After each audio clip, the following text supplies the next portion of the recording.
So we are here on Cut Talk. We are back. It's been a minute since we've done an interview down in the basement, man. Unfortunately, my basement flooded during that whole big storm a couple months ago.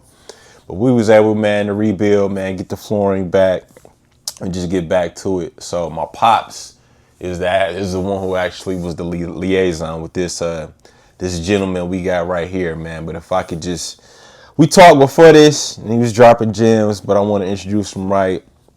Did his thing at Milwaukee Vincent, was a McDonald's All-American, All-Conference, All-State, broke records in track there, 100 meter in long jump. Yeah. Come on, man. Did his thing there, said he played football 1 year.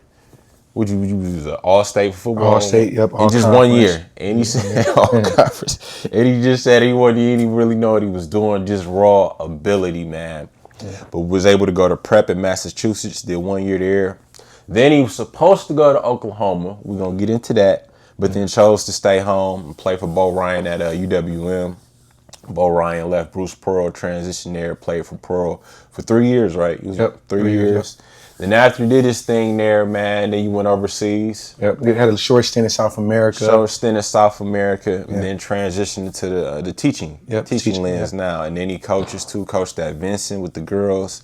Now he's coaching Nicolay. He was at Sherwood too for a stint, right? Yep. Did his thing there, but I don't want to take any more time, man. Without further ado, the OG, man, James Wright in the building, man. How you feeling, sir? Man, all is well, man. Thank you for having me, man. Yeah. It's just pretty cool, man. Yeah. And your pops give me flack all the time, man. That dude's something else, man. Yeah. He a great dude. Yeah, and I must say, man, he representing the day too, man. Got the purple and gold on, man. We'll touch on that later, man. But again, man, appreciate you for coming.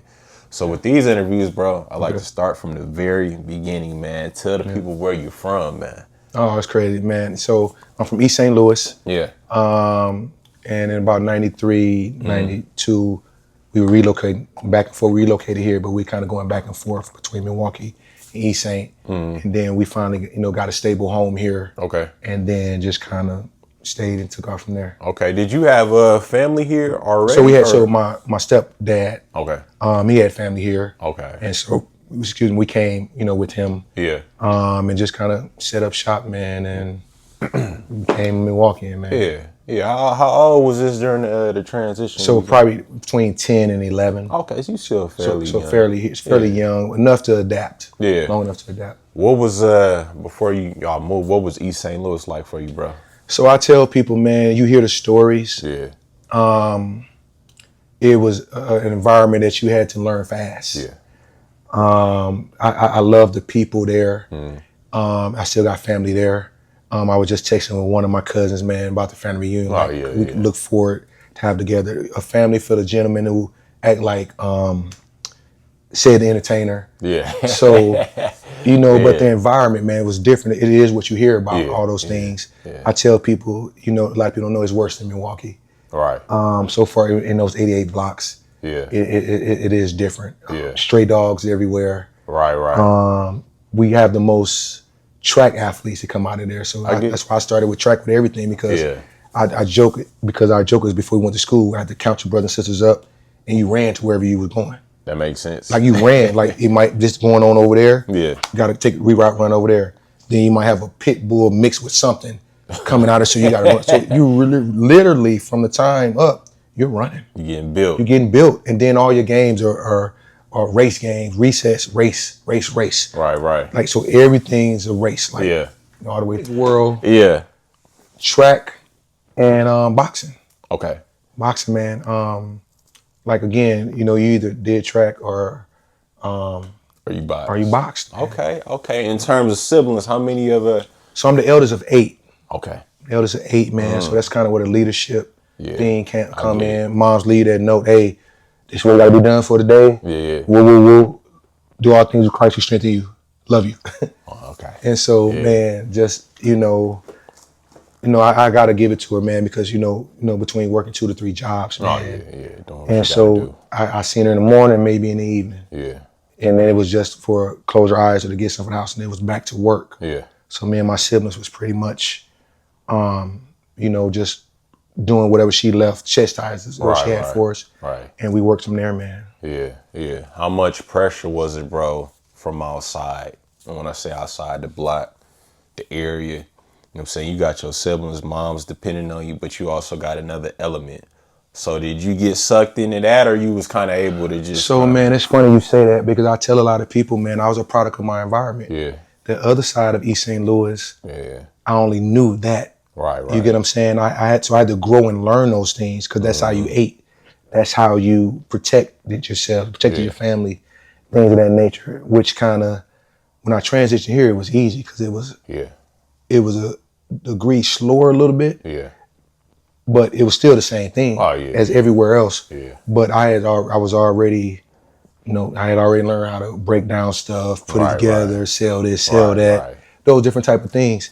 Yeah. And it really wasn't until I really started doing the sports because it was a balance of everything. You had to have that balance of that to where I actually got to start seeing other athletes or other just kids doing normal stuff. Right. And so that's where the balance came in. And always ready for this side, but adapting to this side. For sure. Of things. For sure. So, all right, man. Now we go from East St. Louis. Now we transition to the Mill, man. Where was y'all spot at when y'all came here? So it's funny, man. It's so funny you said because we first moved here, we were on 24th and Wells. Okay.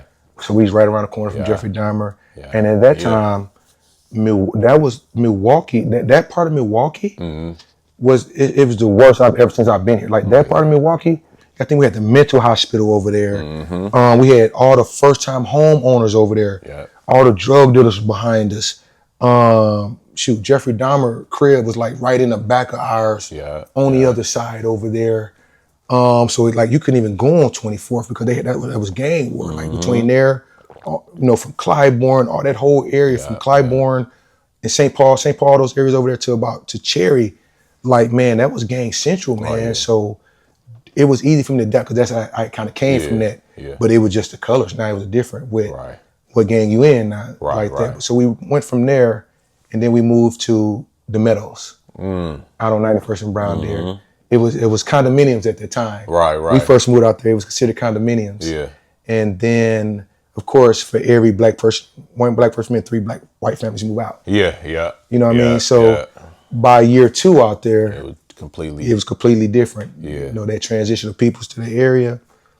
So it changed. In terms of so was it regular housing or did it get flipped to No, it was regular housing. It was condominiums. Okay. It was considered projects when we got there. Okay, yeah. Then all of a sudden it was flipped to projects. It wasn't condominiums no more. It was the jets then. Yeah. Because everybody wanted to make it that term. Yeah. So it wasn't condos no more. We first moved out there, we had basketball court in the backyard, swing sets, it was nice. Yeah. That first summer moving there, our cousins thought we was rich because we had all the playground in the back, had the court, we had Granville up the street, so we had all that place to play, and it was nice, of course. Of course, what came once we started, Yeah, I get it, man. So you go from 24th from Wells. Kilbourne, I'm sorry, 24th Kilbourne. Kilbourne. Yeah. Then you go to the Meadows, bruh. So in terms of just keeping your head straight and just getting involved into something, bro, when did sports come? Because you already naturally are athletic. So what was the first move to get you involved into something, so, bro? Man, that is so funny you say that, man. This is crazy. It's like I'm having a thing. So my first thing, man, was because I had a friend that had got killed out in the Meadows. Yeah, man. A friend that got killed. And I had a situation where I ended up taking a gun to school. Okay. I didn't sleep the whole night before, just kind of went to school with it, had the gun on me. How old were you at this time? This was probably about 13. Okay, so this before we work our way to business. Yep. So about 13, I was at Grand Avenue. Okay. And kind of like myself now, man, I had a teacher at that time, man. Bobby Rogers, Derek Rogers, man. Yeah. Man, just a stalwart for the community. He knew the look. He knew to pull me to the side and kind of asked me what was going on. What's up? Didn't even put it out there what happened over there. He just kind of pulled me to the side. He said, "Hey, man, I heard you can play basketball. Such and such. If you call this number and talk to this guy, we'll work this thing out." Yeah. Right. So I give him that. You know, right away, man, put me in his arms, man, hugged me, man. Yeah. You know, told me it's gonna be all right, and we go get through it. Did he know about your guy? He know about your guy? Yeah, well, I kind of told him me, okay. about it, man. But this is stuff that of having people like himself in MPS at that time to be able to identify. Yeah. And God is not afraid, you know, to come into and have those conversations, but also to understand the professionalism and that. But he called a good friend of his at that time, which happened to be a detective. Okay. Coach Smitty, one of my first coaches, William Smith. He was had PAL, athletically. Yeah. He like, man, what was funny is, I'm gonna rewind a little bit back. So after that, we talk, you know, he give me some lunch, we sit down and talk. Then he takes me down to the gym. He said, man, I heard you can dunk. Let me see what you can do. Yeah. So I run, and at this time, I started dunking when I was 5'8". But then I had a little growth spurt. Wait, what? Yeah, I started dunking when I was 5'8". How old was you at the time, bro? I was about 12. So you was 12, probably with like a 40-something. I had started, it was easy. What's funny is, man, I'm gonna tie it all together. It's funny how God works, man. But I actually kind of started to look. I wasn't playing fully. I started the summer playing, but this was like that spring kind of going into it. Yeah. And then I really wasn't doing it clean. Right. But I can still jump up there. I can throw it down. Yeah. And so, man, since coming, I go up there, I throw it down 2 hands. Then I took off, throw it 1 hand. And then that's when he get on the phone like, hey, I got somebody. So, you know, cell phones ain't out then. So we go back in the room. Yeah. He called Smitty, like, and he was his PAL athletic league. And so he said, hey, you know, you'll come over here and you go, you know, you play for us. He ended up helped solve the case of my friend who got killed. After they talked, woo, they came together like that. And then, because he was the homie detective. Yeah. And I started playing with them. But before that, like that summer before, that's when I started dunking. Like, and then my first coach then was Eddie Jones. He was 5'4" or 5'5" that can dunk. It's crazy, man, because this is how my little urban legend started. Yeah. So, because you know, we had the little RBA league out in the Meadows, and that's where you went to park, NCSL, you know, all those different things. And so I started that summer. I had started with him. He was teaching me how to dunk. But he's 5'4". He's talking stuff. That sounds crazy. No, he's talking stuff, man. And we looking like, man, little dude, you can't dunk, man. You look like fucking bounce the ball just like Spud Webb. Boom. Outside though. Boom. Man. And we like, yeah, right. So me and my boys at that time, man, we like, yeah, right. So then I end up taking off my shoe. He like, you want to race? You know, because he's still competitive at that time. Yeah. I'm like, dog, you definitely not gonna beat me running. I'm gonna tell you that right now. I took off my shoes. Yeah. He tried to say, I'm gonna give you a head start. Cause he was fast, little guy was fast, just explosive. Smoked him. He said, dog, ain't nobody ever did that. Like, and so all the kids were like, ooh, because he was raced. That was this thing, he raced all the kids in the summer, coach the team. And him and Rodney hit me, my godfather now kind of, they took me in and started, you know, with that. And then that next summer, I started with NCSL, not summer, but in the fall, NCSL, the Winter League, that had just started.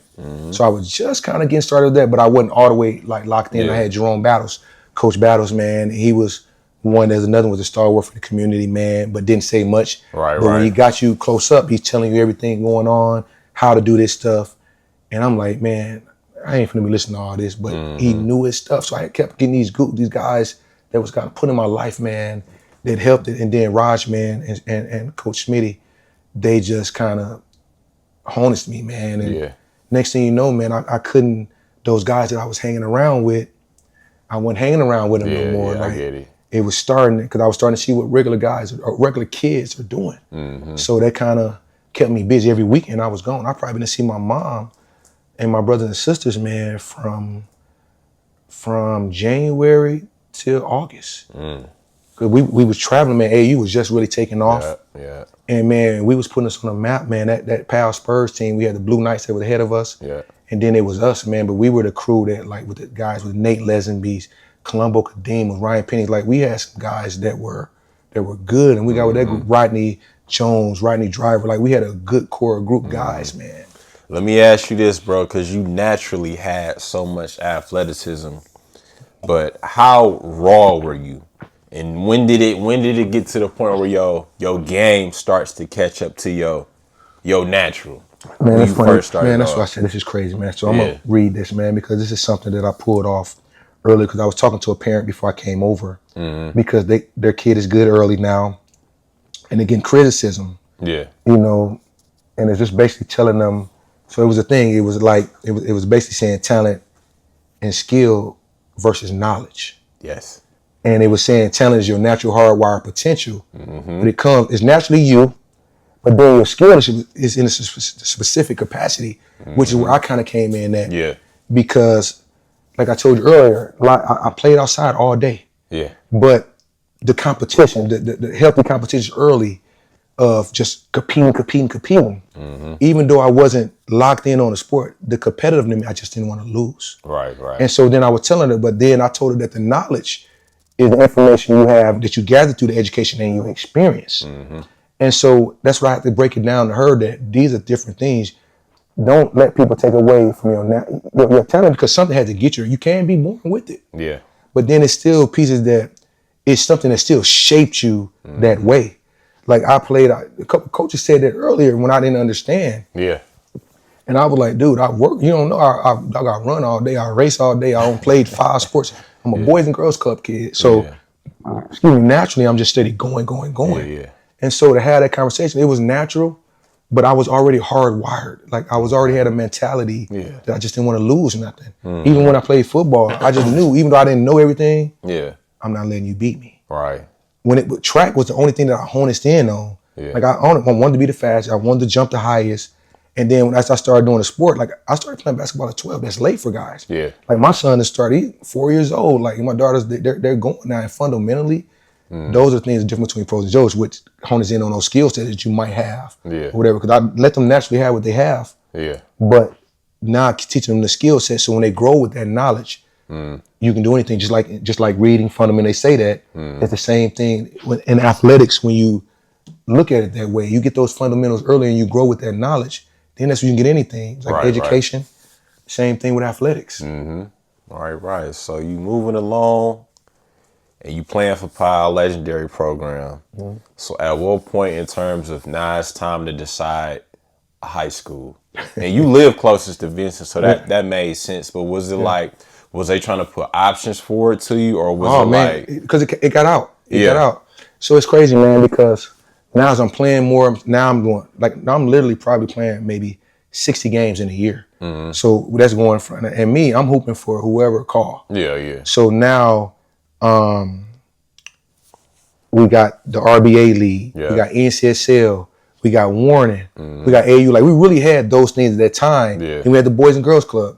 So now it's getting out there that I'm playing. Now I'm starting to get better. I had another growth spurt. So now I'm like 6'1". Okay. 6'1" or 6'2", about 6'1" at that time. Yeah. But I'm still doing the people saying I'm 6'5", 6'6". I was 6'1" at that time. Yeah. Like, going. So then 8th grade after that kind of took off, Coach Diener, Coach Mr. Nehmer, who was our gym teacher at that time. Okay. And he called Coach Diener like, man, I got a guy over here. We had 2 guys over here, me and Herb Langford. Yeah. Herb Langford should have been a pro. Yeah. He's one of my best friends in middle school. This dude was like doing Jordan stuff. Yeah. Like he can just hang in the air. Yeah. Just was good, man. But Coach Diener came over, man. We went down by Marquette to a little piece of place, man. And he was like, hey, man, Vincent will be a good place for you. And I was already thinking about it because I was already in the middle. All my friends, all my guys out there was going. It was close to me. Yeah. But now other things had started getting on the table. Now my friends, people from King, everybody started, coming around. But Diener just had first dibs. And then once I met Jose, it was over. I started that like right before we started summer league. Like we had to put 3 options on our school. I think I put like King, Vince. I put like 3 schools. I did the 221 too. I did Nicolay. Yeah. Like I did everything. But I ended up getting to Vincent. I chose Vincent because when I played summer league with him, Jose threw me 2 lobs and it was over from there. Like it was over. And him being the leader that he was at that time, he ain't locked in. Hey, bro, he was the one calling. Hey, we want this, what's your name? We'll be there to pick you up. Like he was already on it. And Coach Griffin, we go tie that around. I know you gonna reach about the girls. Yeah. he was like the mentor. Him and Coach Jones at Vincent, when I got there, they were like the guys that actually played a pro sport or whatever, but they were the guys in the building like, nope, the stand on us. Our principal, Gloria Erkins, rest her soul, we just buried. Rest in peace to her, man. Yeah. She had, with leadership, man, she had put those guys around us. Yeah. You know, but we'll get into that more. But yeah, but that's how it kind of took off, man, with me to choose Vincent. Because it was a neighborhood school. Yeah. And then all my guys were going there. And then me locking with Jose. And me and Marshall got together. After me and him got to play together for the first time. Because I think so far as like the little rankings and stuff, it was like Marshall, Dominique Carter, then me. Yeah. You know, Dominique Carter was like our go to Milwaukee. Like this dude was probably out of all the pros I've guarded, he's top 3. Guys, man, somebody can jump off any part of his foot. Yeah. He was doing the one-legged, the fadeaway that all the pros doing now. He was doing it then. You couldn't guard it because he can jump off any part of his foot. But then he'll go off one leg on his jump shot. Yeah. And he can still hang in the air. And the glass and the teardrop. Like, but we were the top 3 guys. So once I teamed up with Marshall, we were like, dog, we can, this something. Man, speak on him one time, man, because he was a little bit before my time, but you definitely hear the stories, man, on how good he was, and just that group, man. Speak on Marshall one time. So listen, man, you know, it's crazy, man, because I had a moment, you know, when we just went to Miss Erkin's funeral, man, and I hadn't seen him in some years because you know life just kind of pulled us. Marshall, man, I tell people, probably strong, one of the strongest guys, like he's as strong as an ox. But Marshall was a professional in high school. So the stuff that I didn't know about, like I said, again, I didn't take it serious. I was just going with the flow. Yeah. Marshall had a plan, man. Yeah. Like how he conducted, he knew who he's gonna talk to, who we shouldn't we talk to, shoe deal, like Black knew all the stuff that the top should know. Yeah. He had already knew it in high school. Yeah. Marshall was the first person that I seen like work on this game. Black would be in the gym. He'll play basketball all day. Yeah. Him and Jose probably the 2 people at that time frame growing up. Jose will go in the morning and play with the old people. Practice with us. Go to Salvation Army. Like dude have probably been played 4 times, man, within a day. Yeah. And that's in a school. That's like a school. Yeah. In the summertime. Outside, inside, all day. But Black was just like, he was just a man. He just, you know, he can handle the ball, he can pat the ball. He was like an old school, like 70s player. Boom, boom, boom, boom. You ain't putting your hand in there. He knew how to use his body, and he had 3 moves. Yeah. High school, he had the short J. He didn't shoot the 3 good till like our senior year when the scouts told him that's what he had to work on. Yeah. But mid-range, he was the first guy reversing on both sides. Go hard, right hand, they cut him off. He lay it up on the other side. Like he had all that. And like I said, he just carried himself like a pro. Yeah, man. Shout out to him. Yeah, and then just in terms of your expectations when coming into Vincent, was it like, I'm gonna play on any team, or was it like I'm varsity right away? I didn't know. You didn't know? I didn't. Really? So that's the whole thing, man. I didn't know. Like again, as an athlete, I was just like that's late for me for basketball, but I was starting to win because of the talent. Like I brought like that. Yeah. I still didn't know basketball yet. Like I was just learning it. You know, I was just learning it, man. So I was learning it on the fly while in competition. Luckily, I had some guys that around me that understood it. Jose understood it. Lil Rob understood it. Rest in soul. Like those guys, they were ballers. They were like, hey, this is what we're doing to get our people about. I was just doing it. And it was kind of like a fraternity thing, man. Yeah. Or anything. When you the wingman or you that guy and you got a group of individuals, like, all right, man, I'll do it if y'all doing it. It's cool. Right, it's positive. Right. So I just stuck with it and I kept learning on the fly. I didn't really take it serious until maybe my sophomore year of college. And that's when it ended for me, kind of. Right. But I was just starting to now work on my game up at 5 in the morning, you know, doing all those little things. I was just starting to do that. Okay. So what's the expectations for y'all, the team freshman year, bro? Y'all got a loaded roster. Did they win state when you came in? We won it my freshman year. Okay. Sophomore year, we lost my senior year. Okay. So the funny story, man, this is how much I wasn't in tune that I didn't know what was going on, to go to my point. So we're the sectional game, right? We're playing against Arrowhead. double overtime game. I don't know when the season ended. I don't know nothing about state. I don't know nothing. Just hooping, bro. I'm just hooping. I know you go to practice every day. Yeah. I ain't wrote off nothing on the calendar, look at state, look at this. Yeah. Just know we hooping. All right. And I think Lil Rob ended up getting an offensive rebound or something, or it was something. I was involved with it. Yeah.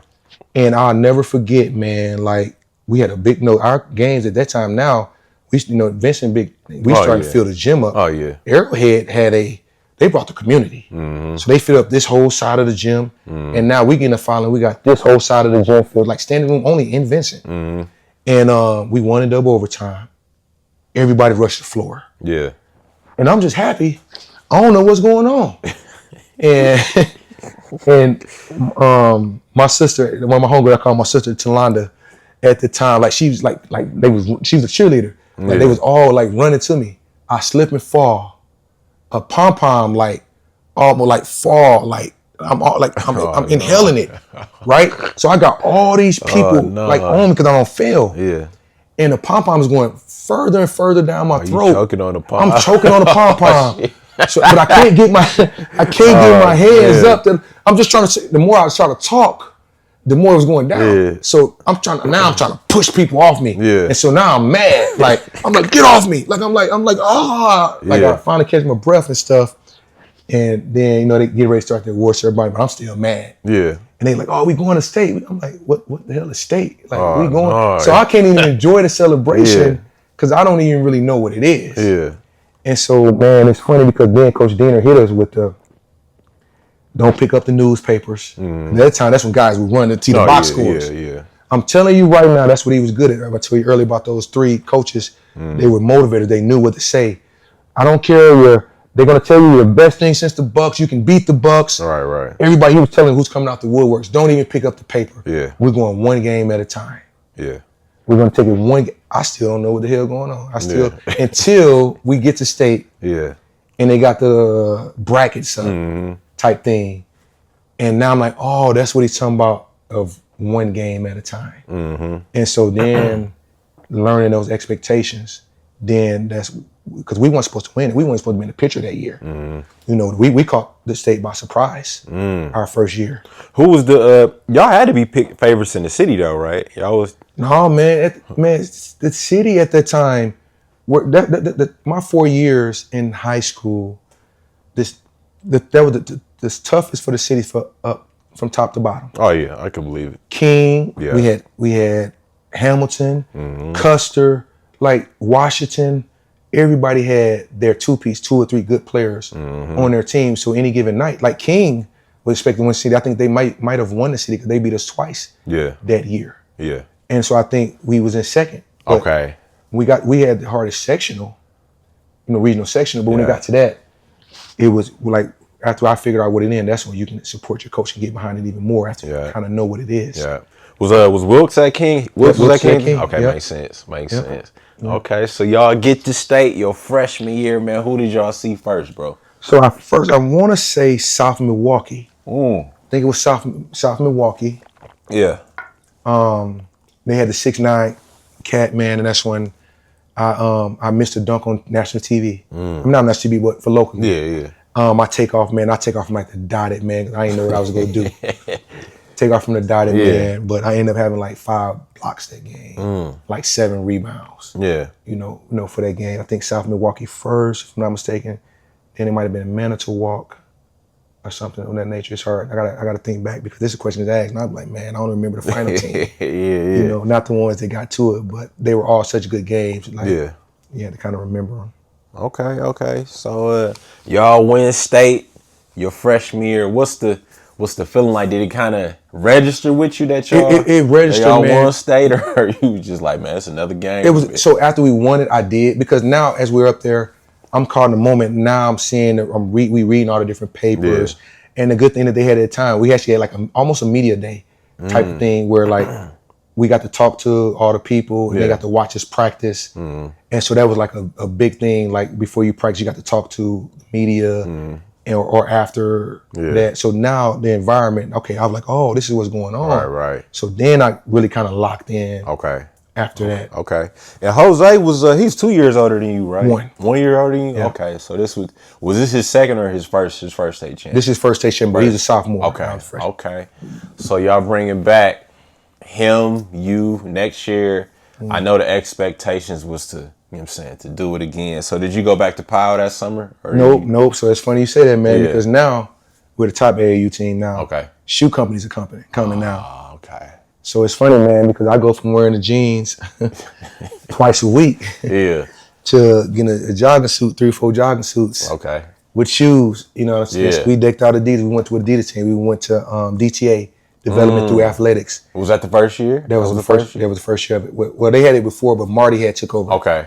Marty had took it over, man. So now Marty's my coach then. Okay. Yep. So it took over, man. And it was bad because I played half a season with my crew. Yeah. You know, we all had good freshman years, but then when the big wigs come, when they come with that shoot stuff, and they saying, hey, you going on these trips, they paid for it. Oh, yeah. You know, we poor, man. So, you know, at that time, it's like, hey, we going. Yeah. And then I got a chance to still play with my teammates. Okay. So me and Marcia and Jose went together. Yeah. And we kind of we had a great team, man. Rob Jackson from Washington, man. We the Diener, we had the eldest Diener, Drew Diener, Diener's nephew. Man, we had Aziz Ward from Racine. Like we had a team, man. Like it was a team. It was a balance. Did George try to get you over at Playground? Or? So George was a year under me. George was a year under you. He was under me. George was 2 years under me actually. Okay. And so, but Playground was getting going. Yeah. Playground had Jordan. They had that crew of Jordan and all of them. Yeah. So they were getting going. They had their crew with Tatum. Jordan. They had all those groups. Travis Diener. Yeah. They had all them. So they was Patrick Rogers, Eric Madison. They had like that group of guys that had been playing together with their AAU team all the way through. That's why they had that success with their continuity. Okay. With those guys that played together, and they won nationals. So they was like starting on a circuit. Yeah. But then our team was going on the circuit, man. Like we was creating havoc, like putting Milwaukee on the map. Yeah. With those guys, man. So we started with DTA, and then we started getting better and better, man. Yeah. And so now I'm taking basketball a little serious. But I still ain't taking it serious yet enough to go and hone my craft. Yeah. I was good at what I do as athletic. And then just to go see other guys in the nation, just, you know, at the same, and I can see what they were doing, and then I implement it and come on back with it. Okay. So now as we start, and I don't know why I thought you was class of 2000. Nah, man. So you was 99. 99, Okay. Yep. Makes sense. Yep. So sophomore year now, y'all coming off the state championship. You coming off a summer with DTA. Now what's the expectations, man? So now you go from the Hunters to the Hunted. Yeah. So now we were on a stage now. Yeah. And people knew we weren't taking anybody. I think we took the first people by surprise. Yeah. Second year, it wasn't no surprise because everybody had a name now. Mm-hmm. We're all playing well. Marshall's good. I'm good. Mm-hmm. Lil Rob is good. Like, and so now everybody want to play good from their respective AAU programs. Mm-hmm. And then we still all played. Yeah. Like we still do all that, and we would still take our 5 to a gym. Mm-hmm. Like that literally was our thing, man. We're Hosea, get everybody together. We spend the night over Lil Rob house on 36 and Kalina, or over Jose house, and that brotherly things, man. We get up in the morning. We might have a summer league game in the morning, and we pile up in one car. Somebody picking up, that's the drop spot, pick up spot, and then we'll hoop. Then we end up at the Boys and Girls Club. Then we just traveled. We just played all day, man. Yeah. You know that now I'm starting to get serious a little bit more, and now I'm getting better by default, just from playing a lot, the repetition. But now we go to the Hunters now. Yeah. So now it's like, okay, all right, we can still hold our ground. We're all better now, but we still can't stop what we're going to do. Right. You know. Right. Okay. So as sophomore year gets rolling, bro, like how was the year going? Are y'all meeting expectations? Are y'all beating everybody? What's going on with you? Man, so we had a tough non-conference schedule. Yeah. We're beating everybody. Yeah. But we lost to King. We lost to King 2 years. I mean, for our season game. Yeah. But we pretty much beat everybody else. I'm sorry, freshman year I know we lost to Ben Walker. Okay. At Oak Creek. Okay. I think I lost 8 games in high school. So 4 of them was to King. And then Minneapolis North with Khalid El-Amin. Okay. Who else do we have? Frankie Williams down in Peoria Manual. Okay. We had that. They were 3-time state or 4-time state champs. Mm-hmm. That was a technicality, but it helped us for our third round. We'll get around to that. Yeah. But it's like now we're starting to feel ourselves because now we're killing AAU too. Yeah. Yeah. So now our swag is on something totally different now. Yeah. You know, we come in the gym and it just was crew thick. Yeah. You know, we come in together. We know what we can do by ourselves, but together, yeah, it's hard to beat all of us. Yeah, that's tough, man. So as you moving along sophomore year, and then just in terms of your game, how was your game starting to mature and mold? Just from you, bro, because you had all the raw, God given, but now the skill, bro. What's going on? So now skill level's picking up because I'm learning. I'm learning by trial and error. Yeah. At this time, now by our sophomore years, I played football. That's year I played football. Yeah. And so now I'm stronger because I was just a little flimsy, skinny dude. And now that football added that balance and that little ruggedness to me. So, you know, like it's funny, man, because you know those what they had the WWJD, what would Jesus do? Braces had came out. All the athletes had started doing that. Dog, my first 2 games, I probably missed like 5 dunks. And to the point, coach like, just lay it up. It's only 2 points. Right. Just lay it up. Don't miss another. And Will Mathis, man, one of the funny dudes on the team, man. He said, "Hey y'all, everybody wearing that. You know what that mean, right? Where would James dunk?" Dog, because what happened was I had just came from football. So that transition coming from football and then I had to get used to that. And so, man, like I picked up a skill set like defensively. Yeah. It was better. I guarded 1 through 5, which is what I ended with my career guarding 1 through 5 because I was more in shape, more athletic. But now the skill set of having an understanding, because now guards are getting craftier, they're getting skill level. So learning how to counter for their offensive sets. But offensively, now I can jump off any part of my foot. Yeah. So now, because I was a 1-leg jumper first. Yeah. And then everybody wanted to throw me a lob, so I had to start jumping off 2 feet. Right. Because everybody was like under me and grabbing me, so I didn't want to, fall. So I started, getting better. Now when I finally put together, third game, I'm dunking everything. I shot fake on this side, pop back up and jump on or grab offensive rebound. I could jump off any part of my foot, off 1 leg, 2 feet, front, back part of my foot, whatever. Once I'm up, I'm gone. My second jump is faster than my first jump. So, man, like I was starting to evolve. I had just kind of learned how to do a jump hook. Yeah. And so after I figured that, I didn't want to do nothing else. Right. If I couldn't dunk on you, if I can get to my spot, I was more of a dunker spot. Yeah. I had figured that out before they started kind of doing the offense. I've been a short corner, ball side, going to ball side. Yeah. And then we started doing 4 corners. Yeah. Yeah. I was in that dunker spot, and if you step up if you want to, it's over. You gonna be on Sports. Yeah. Or on Prep Plus the next morning. Yeah. Let me ask you, bro. Like Jose running the shit for y'all. Did y'all like talk and say, okay, this is what we gonna do, or it was just natural? Y'all just over time. Man, it was natural. We picked it up. I get that. Like you said, we started playing AAU together. Yeah. And then, dude, being a point guard, he was. Like, dude is so. He's one of my best friends today, man. This dude's so funny, man. But he did. He's a stuff talker. Oh yeah. So he'll gas you up before the game. You know what I heard?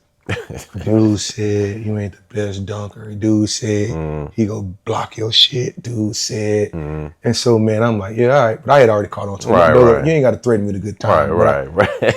But it was for me. Once I locked eyes, it was to the point, man. I will block a shot. I'm like, dog, if y'all ain't gonna pass me the ball, my offense shit wasn't set up yet. Yeah. I'm gonna chase and get this lob. Yeah. So dog, I'll block a shot. If I see the ball in his hand, I'm sprinting. I'm talking about full speed. I'll catch a block a shot. I think it's funny. One of the things on Prep, I got it on one of my highlights, man. I wish I'd have gave it to you. I blocked the shot over here. Yeah. Even with the dogs, I was on probably the right side of the block. I blocked the shot over to the left side. Dude grabbed it at like a 3-point line and took off. I seen he got that ball. Dog, I took off. So he was ahead. Yeah. And he heard my footsteps. He waited on it. And man, I just took boom. Yeah. And man, it's funny because you know Mike Wilkes. He's a good man. And Mike Wilkes don't even cuss. Yeah. Mike Wilkes said, "Man, what the hell do you got in your legs?" That's that East St. Louis. That sprint, man. That sprint in it, man. But getting the thrill of the energy, man. I knew what that did for the crowd. I knew that did for my team. And that's what was fun to me. And I had figured out the importance of that, so I was going to figure out the way. And I loved what come with it. You know, you a dunker, man. Like, you do. Like, you know. So I liked what come with it. And so I'm just trying to develop my offensive skills, because Marty is like, now, hey, man, we playing these dudes, man. You got to show me the perimeter stuff. But with me being a three-sport or another sport athlete, you know, doing a mixed martial arts, taekwondo, when I walk away from the gym, I'm doing something else. So now, like my son, I got guys, you know, that working on individual stuff that Marshall was doing. I wasn't doing that yet. So it was just, I was doing by trial and error, and I knew the things to win. So far as me individually, I didn't work on the stuff that I should have worked on to do it. Like Jerome Bowser, my first coach, was a shooter. He was telling me all the time, he told me Rodney Buford was going pro. When we went to Washington for AAU after our game, because he can shoot it. He had long arms. Rodney had like a 40-inch vertical, but he had the old school YMCA shot. Like it was all the way at the top of his head, but he jumped this high off the ground on it. He was like, oh, he's going pro. This is what you got to develop to do. And I was like, yeah. But at that time, I was ambidextrous too, with me being ambidextrous. That makes sense. So any part of I was good with my left hand on the left-hand side, good with my right hand on the right-hand side. So I can run past you and dunk. If I get to my spot, it's a tip dunk. Or I'm gonna grab the rebound, whatever. So that came a skill that I just said I ain't working on nothing else like that. Because I was winning at that, so I didn't work on the other stuff yet. I get it. So now, man, as we moving through sophomore year, y'all make the playoffs, man, and y'all have another state run, man. Give me the rundown, brother. So now I'm ready. So I'm ready for regional section. Now I know what's going on. I know I know games, so we still taking it one game at a time.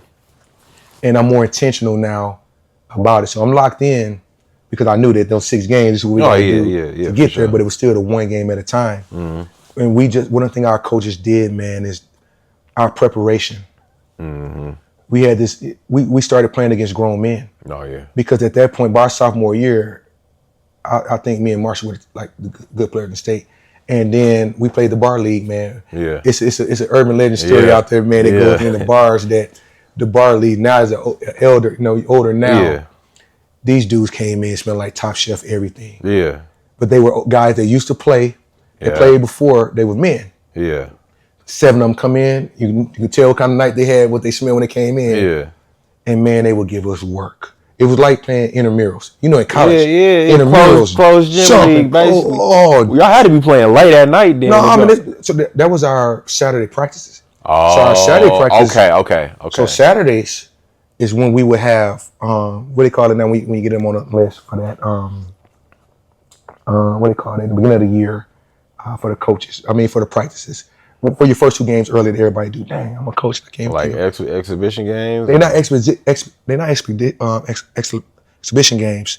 They're oh man, what can I think of? I set them up too, but that was our Saturday practices. So the bar league would come in and we would scrimmage. Dina was bringing them in. Okay, I'm thinking y'all was going to. No, they was coming in. Coach Lapierre, some of his friends and all that. And man, them dudes were coming. It was fundamentally sound. They would just come in, man, and just brutal, just box you out. Old school YMCA style. They can all shoot. And so in Wisconsin, of course, all the suburban teams can shoot. And so we would already figure out how to chase them off the line. We had to figure out how to beat them with their brute. So that was our test for us to get us better. With that. So that was like we did that in the beginning of the year. Or throughout the year. So they helped us prepare when we got ready. So when we got to that time for the section, it was a different lock-in. And it's funny because it's a peculiar language that, like, when you hear all the championship teams here, when they level up or lock in, we were saying that then. After the season ended, next season, the new season started. We say this is our season. And so now everything. So our 60s, our line drills, if you ran them then, they got to be 55s now. So now everything is added with something with the emphasis of we're doing one more for overtime. We're doing one more for the situation. So everything was polished and guarded to do the extra. I get it. I get it. So who did y'all end up beating your sophomore year? Sophomore year, we beat Washington. That's right. We beat Washington. I hit the game-winning shot. That's right. I ain't trying to throw Washington. salt on nobody. I am Washington. Yeah. Speak on Dirty one time, man. Dirty Dave? Yeah. Listen, man. So Dirty Dave was on the AAU team with me. He's on the DTA team. The DTA team. No, with Pal. He's with me with Pal. With Pal, okay. With Pal. Man, pro. Should have been a pro. Yeah. I tell him I love him, man. He's like my brother. Like we had that rivalry. Yeah. The old school rivalry when we got in there. Yeah. It was a fight. But yeah, we beat Washington, man. Yeah. I hit him with the MJ steal. Yeah. Like 2 steps, like I'm looking this way and we're pressing. Turn back, shot the gap, got the steal, passed to Jose, hit the 3 that tied the game up. And then we get down court. I get a rebound. Last possession, we spread them. Yeah. Spread them. Jose, and I didn't even know he was going to pound. I'm like, dog, that's some time left on the clock. Yeah. He doing his little thing, like, yeah, like, we got to spread it out. I'm on the left side here. Tyrone Rome's right there. He, of all people, he zipped it to Tyrone. Yeah. Because they were kind of cheating over towards me. And for Rob, for the 3, he looking, he rocking, and boom, and threw a bullet to Rome. Rome had the layup. Yeah. But his man, they closed out on him. Yeah. So when they closed out on him, he dropped it on the side to me. Yeah. And I smacked it off the board, foul and one to win the game. Man, well, I know this one a little. What's the hype like? Because y'all got 2 of the best teams in the city. Y'all meet upstate. You never see that just the way the brackets are, but y'all meet upstate. Y'all rival. Yeah. Man, your guy on the other side, bro, what's the feeling like beating them? So, man, rivalries are beautiful, man. Yeah. And people, when you're friends, too, it makes it a thing. Because we talk all the way to this day. Like, I got that one up. Like, I tell me and Big Rob talk crazy when we first see each other, man. We're husband now. We're in our prospective life. But, me being at UW, him being at Marquette, we know we both had some success, man, what athletics has taken us. But now to sit back, man, and talk stuff, it's coming up. Yeah. Oh, it's coming up. It's coming up, man. So to be able to rub that. And then, like, our fans, like, Washington had real fans, man. Like, dog, they had entertainers, they had dancers, they had a drill team. Yeah. Like, we were both of the teams that had all of that. Yeah. So when a Washington and Vincent game, like the King game, we probably had the most at Vincent, but a Washington game, dog, you got people dancing. Dog, you got a drill team. You got a group over here dancing. Ain't got nothing to do with nothing. You got some rappers over here. Some comedians over here. Like, dog, this is all going on for that game. So, matter of fact, on one of the upstate tapes, VHS tapes we got of the game, dog, they talking crazy. Like when we were winning. I mean, we were losing before we came back. They talking crazy. And one of my homegirls, man, she's on there talking crazy. Like she laughing. And then it was like one of the kids that lose, when your team lose and they show them crying. Yeah. After we won, they kind of put it on them. Yeah. It wasn't that same energy. They was over there like, crying. And it was a big rivalry, man, even to when I started coaching. Yeah. You go to Washington, man, they'll turn that heat up on you. So, and you in the downstairs locker room. Yeah. Man, I'm talking about, dog, they doing this, I'm talking about 200 degrees down there, dog. I'm talking about, you ain't even got to go to warm-ups. Baked potato, sweat box. I'm talking about sauna style. Yeah. Like literally, dog, when you walk in there, you can hear shoes like dripping until we start warming up in the hallways.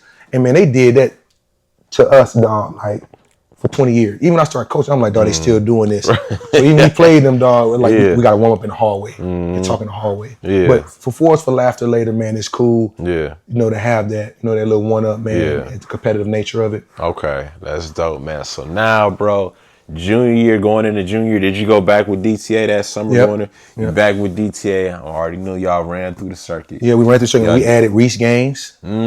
Speak on that one time. Reese, man, he's a pro. Yeah. Reese Gaines, what he was, man. Come from a great family. Yeah. Dad, Clyde, man, his mom, like, come from a great family. Reese was a 6'6" point guard. Yeah. So that's the time of the transition. What everybody else was doing, the guys that were ranked had those perimeter skills. But Reese he can shoot it, but he was fast. Damn, so he was coming all the way down here from Madison? Yeah, man. Damn. Yeah. I'm surprised he didn't play with the Spartans then. If So he was we used to. That's funny, man. We used to kill the Spartans, man. Yeah. Always kill the Spartans. That was just too power. Yeah. They was their team from there. I think he was with them, and then they kind of put a group together, the top players. Okay. But he was the show for that. Yeah. But he played with us. Okay. Then, man, but man, that dude, he would be in my top 5 of guys I had to guard. The toughest. And we ended up playing them at state. You know, for that junior year. It was junior year. Oh, so we coming up to, so let's get to it, man. Yeah. So the season starts, bro. Y'all 2-time state champions. Yeah. I'm already knowing expectations. Yeah. Let's do it again. And then this your junior year. Yep. So Jose senior year, and those guys senior year. GB wasn't there yet, was he? The urban legend of GB was starting. It was starting. So this how big this thing was at Vincent, man. Yeah. Which I love, and I tell parents now as a coach, because everybody's promising kids varsity. Oh, yeah. Oh, your baby go play varsity, your kid go play varsity. The aim is to play varsity. I tell people, if you're not that exceptional, don't do it. Yeah. It's a thing, man. The urban legend of GB was brewing. Yeah. But that Vincent crew, it was so big of what was going on. You didn't know that next batch was ready. Right. They were the next batch ready to. Yeah. You know that, but he was already starting. It's funny because, man, I had cousins that stayed out in Mid Road in the Hunnits. Yeah. And so in the summertime, I remember, and people understand he had a growth spurt. Dude was always little. Yeah. They would be gambling. Yeah. On the playground up in Maple Tree on him shooting jump shots. Yeah. So you have this going on over here. On this court, you have, we're running, and then on this court, dude is shooting around the world. Yeah. And they're placing bets on him shooting. Yeah. Around, like going around the world. So he'll come up, he'll be over there hooping. Yeah. He'll come over there, make his little money, like on them from shooting. Yeah. Then come back over and hoop again. I'm gonna stop you right there. I'm gonna stop. GB, I still want the smoke, man. We ain't gonna say what happened the first time. I still want the smoke when it come to this, man. We gonna get to it, but he validating you, right? You already validated, but man, he put me on game right now, man. Yeah, man, that dude, man. So another thing, let me ask you. So y'all 2-time state champions. Did y'all even, and y'all still got basically the same core. How was it with adding new dudes? Did y'all even want anybody in the mix, or y'all man, we straight? I went and got Greg Brown. Yeah. I went, I had figured it out there. Yeah. I seen some of them when they were younger. Yeah. And I was that guy, was like the liaison for our team. Yeah. I get it. Come on, man. Yeah. Come on. Tatum, come on, man. And then our feeder program is funny because I tell people Burroughs was our feeder program. Yeah, I get it. All those guys went to Burroughs or John Muir. So guys who went to that school, they were a shoe-in. So we got a chance to see them. But then when we started AAU circuit, AAU was taking off and picking up. So those long days out in Wisconsin Lutheran, I'm not going home. We'll have a game. Yeah. I'm mingling. We're talking to everybody in between. That's where it was at. Yeah. You out there at Wisconsin Lutheran, yeah. that's where the basketball was at. Because, you had to play those AAU games to qualify for nationals. So I would watch them do games, man. I'm like, damn. Yeah. And then from me being in the community, going park to park, it was easy. Hey, man, you got to come to Vincent, man. Come on, you can come over and win. So those guys waited their turns, man. Yeah. Our JV team probably didn't lose a game for 2 years. Yeah, legendary JV team. It was led Q-Mont. Yeah. Carl Landry. And Carl got cut. I heard the story, so shout out to Ray Nixon. Ray told me they had to play ones for the final spot. Ray? Yeah. Think about this. Listen, man. That don't even sound real, bruh. We got the 4 gyms in Vincent. Though I wish we can had a documentary our tryouts. We knew we was gonna do. Yeah. But we had so many dudes that was good that didn't make it. I'm talking about hundreds. At that time frame, Vincent probably had 2,000 kids. Yeah. But athletic wise, everybody wanted to. We had football guys that they wasn't bad basketball players. They could have went to any other school and probably played. Made the team. The guys that got cut at our school, and some of them did leaving, etc. And then some that was just their dreams cut short. But we would literally have about 100 to 150 guys in our gym for tryouts. Yeah, that's crazy. And it started because, Coach DePerry, man, like for gym, he was a gym teacher. In helping me, and to this day, man, like, again, our coaches, man, they were just on top of everything to make sure we had what we had and to foster what a student athlete was. We had those guys that just played basketball and that was it. Yeah. So we had a 1 through 55 over here. So it's funny, we watched it every year, man. I wish I could have filmed it. He knew everything. Dog, he would come down and everybody had to pay $20 to try out for the team, right? You had to pay the athletic fee. That was the athletic fee. It was a hustle. That's what paid for our gym. You can say it now. Who put that in, bro? Who instituted that? Bro? So I think the AD did. So at that time, guess what Cass did? Popped off that 20. Man, there go y'all shoe money right there. That's y'all shoe money right there. That's your shooting shirt money.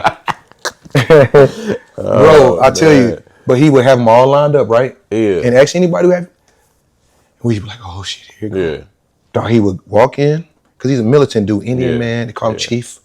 He would walk in, he would just walk past everybody, like in gym class, walk past everybody on their number, going down. Out of here. You've been late 20 times this year. Out of here. You've been failing such English lectures. Out of here. You like hitting girls, you like hitting women. Out of here. You can't stop gambling.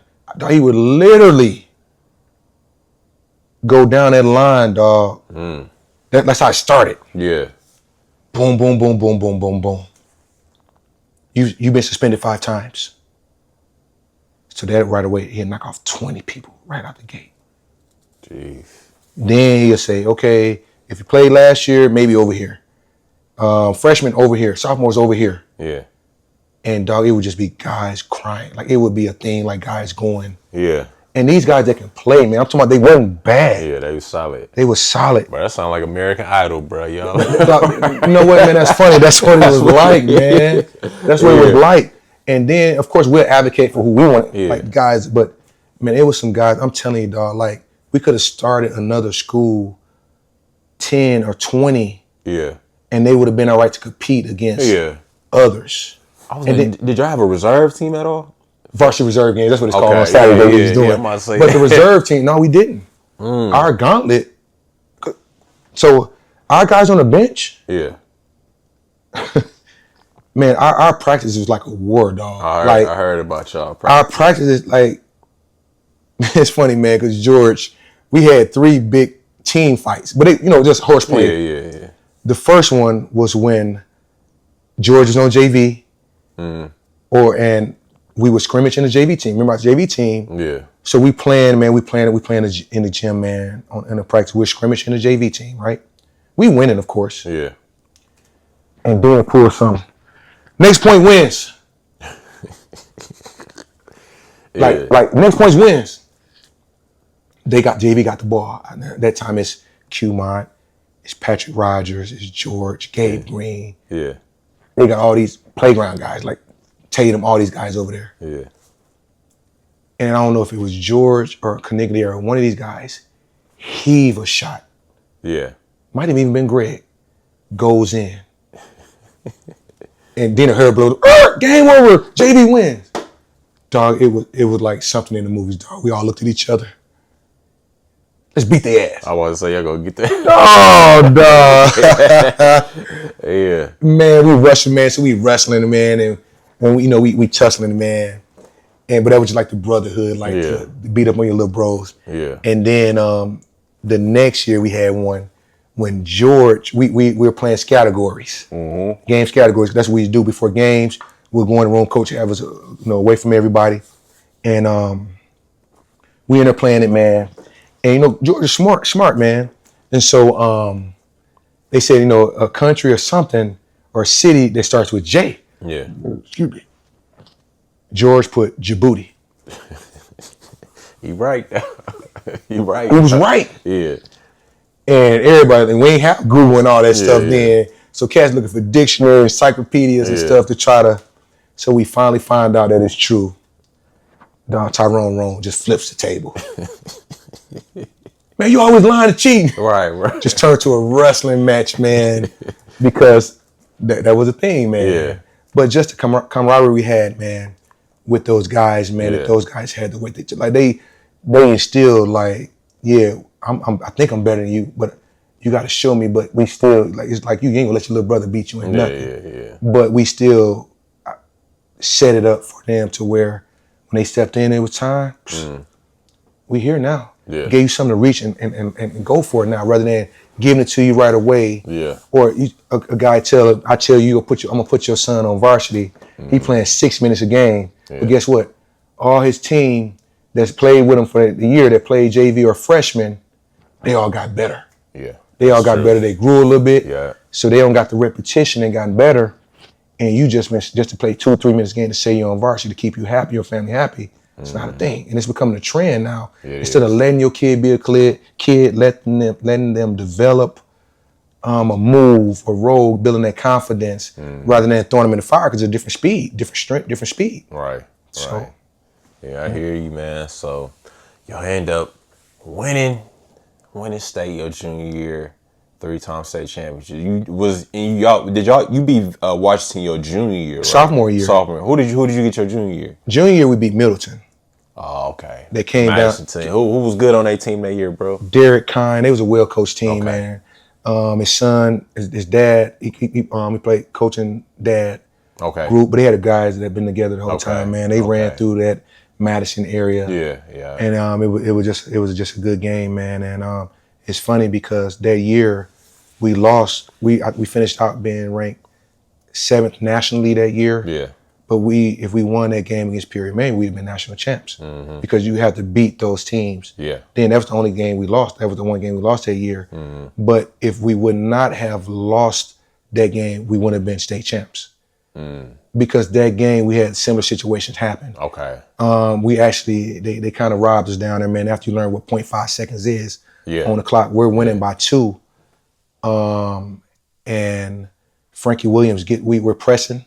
Yeah. Jose knocks the ball out at the half court mark, sideline. Yeah. So they inbounded the ball right. They got a chance to inbound the ball right there. 0.5 seconds. Yeah.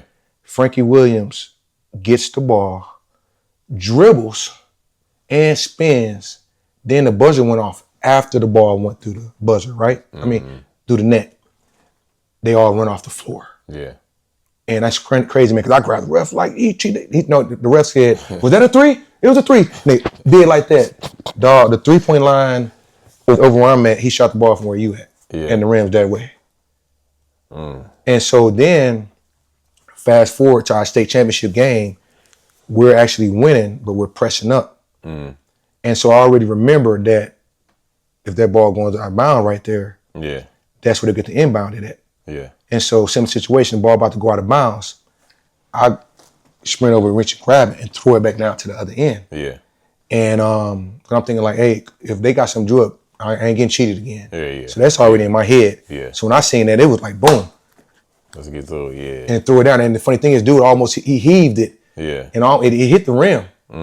But so it could have backfired. But I still like the odds of that shot. That's still a heads up play though. Yeah. Very heads up play. IQ play, because then I'm learning as I'm going. And I already knew like that ain't happening again. I'm not gonna get cheated again. Yeah. And that's the first thing I thought about when it was a similar play. We're pressing them up, moving them fast. Yeah. And they threw that long, and I sprinted over there because we had tipped it, and I had to jump and grab it from out of it and throw it back down to the other end. So yeah, man. That's what's up, man. So now, bro, 3-time champs, man. Yeah.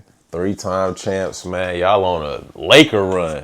Yeah. And then do you go to DTA again? Yep. Your final year. So final year, you go to DTA that summer. And then, bro, on a recruiting tip, I know, you know what I'm saying, it's going crazy. Oh, for man. You, so give me the rundown on that. So it's funny, bro. man, because now, it's funny, man, because we moved to Ferry Chasm right around the corner from Northridge Mall. Yeah. And so the mailman, so now it's loading up. I'm talking about, man, it's to the point like he giving me my own little postal clear things of mail. And so I'm going through it all, man, because we're playing well, service right. Yeah. And now the top schools are reaching out and they're sending those mail out, man. So I'm just putting them in shoe boxes. Yeah. So I had about 15, 20 shoe boxes. Then I'm just putting mail in from that, man. So it was exciting at that time, man. And I'm like, man, I don't know if I want to do track. I don't know if I want to do basketball. And I hadn't played football since sophomore year. Yeah. But now I'm getting football letters. Like, I'm getting offers from Kansas offered me in high school for football. And they were there to see Qmont. Yeah. And the coach had already kind of heard, about it. Yeah. But when they seen me, we were actually like in basketball or something, or whatever, doing something basketball-wise. But he was in the gym. Dog, they offered me my senior year for football. And so now I'm getting mail from all this stuff from football. I hadn't played in 2 years. That's great. I mean, so your tape's still going around. Something's still going around. Man, it was crazy, man. But I've been trying to find this funny, man, because my senior year actually of college after I got done, do a workout for the Packers, and they basically say we just need some kind of film. Yeah. Because I got my degree now. I'm like, man, I'm not finna play for no 800. They were like, if you don't got any film, we'll just have you play arena. Yeah. And I'm like, dog, I'm just to get me something. Yeah. At this time, I'm like, dog, I'm not gonna get no $800 a week. Yeah. And I got a degree, I can be making more. Right. So I'm calling my high school coach, man. I'm like, hey man, you got any of those tapes, any of these footage? Like, they just need to see something. Because basically they were saying everybody can run and jump now. Yeah. Basically. Yeah. So we go sign off on this, we got to at least have you to do something, the business side of it. So dude never returned the calls, man, never anything, man. And that's after I got done playing basketball for college. Yeah. Because now everybody's looking for the Gates dude. Yeah. And for that time frame, I really was at the script. Now I graduated at probably 245. Oh, so you there? But I'm strong. I'm strong as an athlete. You got to think about it. I'm a basketball player that's doing 225 19 times. Yeah. As a basketball player, you know what I mean? Yeah. So that was big. So the transition to a tight end role at that time would have been perfect, knowing what I know now. Yeah. Which is why that was a thing, Mm-hmm. But he never returned it, man, and I just kind of made it an afterthought, from that, man. Yeah. Did you have like a top three of like schools you was looking at for basketball, or it was just like, man, shit, whoever. So what happened is when I went to something. So it's crazy you say that, because when I went to prep school, that's when I really blew up. Okay. So I went out to Winston. Yeah. Out there, man, and I had a great summer because I did the unsigned senior part for AAU. Yeah. And my coach at the time at prep was my coach at ABCD camp. Okay. Yeah. And it's funny, man, because I'm arguing with him about how good our Vincent team is. Like, right. We got 3 people at ABCD camp. I'm talking track. We don't beat national team. I'm talking cash stuff. And he was like, dude, we're a prep school. Like, we'll beat the hell out you. Like, he talking stuff for that. But so long story short, I kept a relationship with him kind of. So when I done passed my ACT, I'm like, hey man, let's work it out. Boom, it was no brainer. Got out there, man.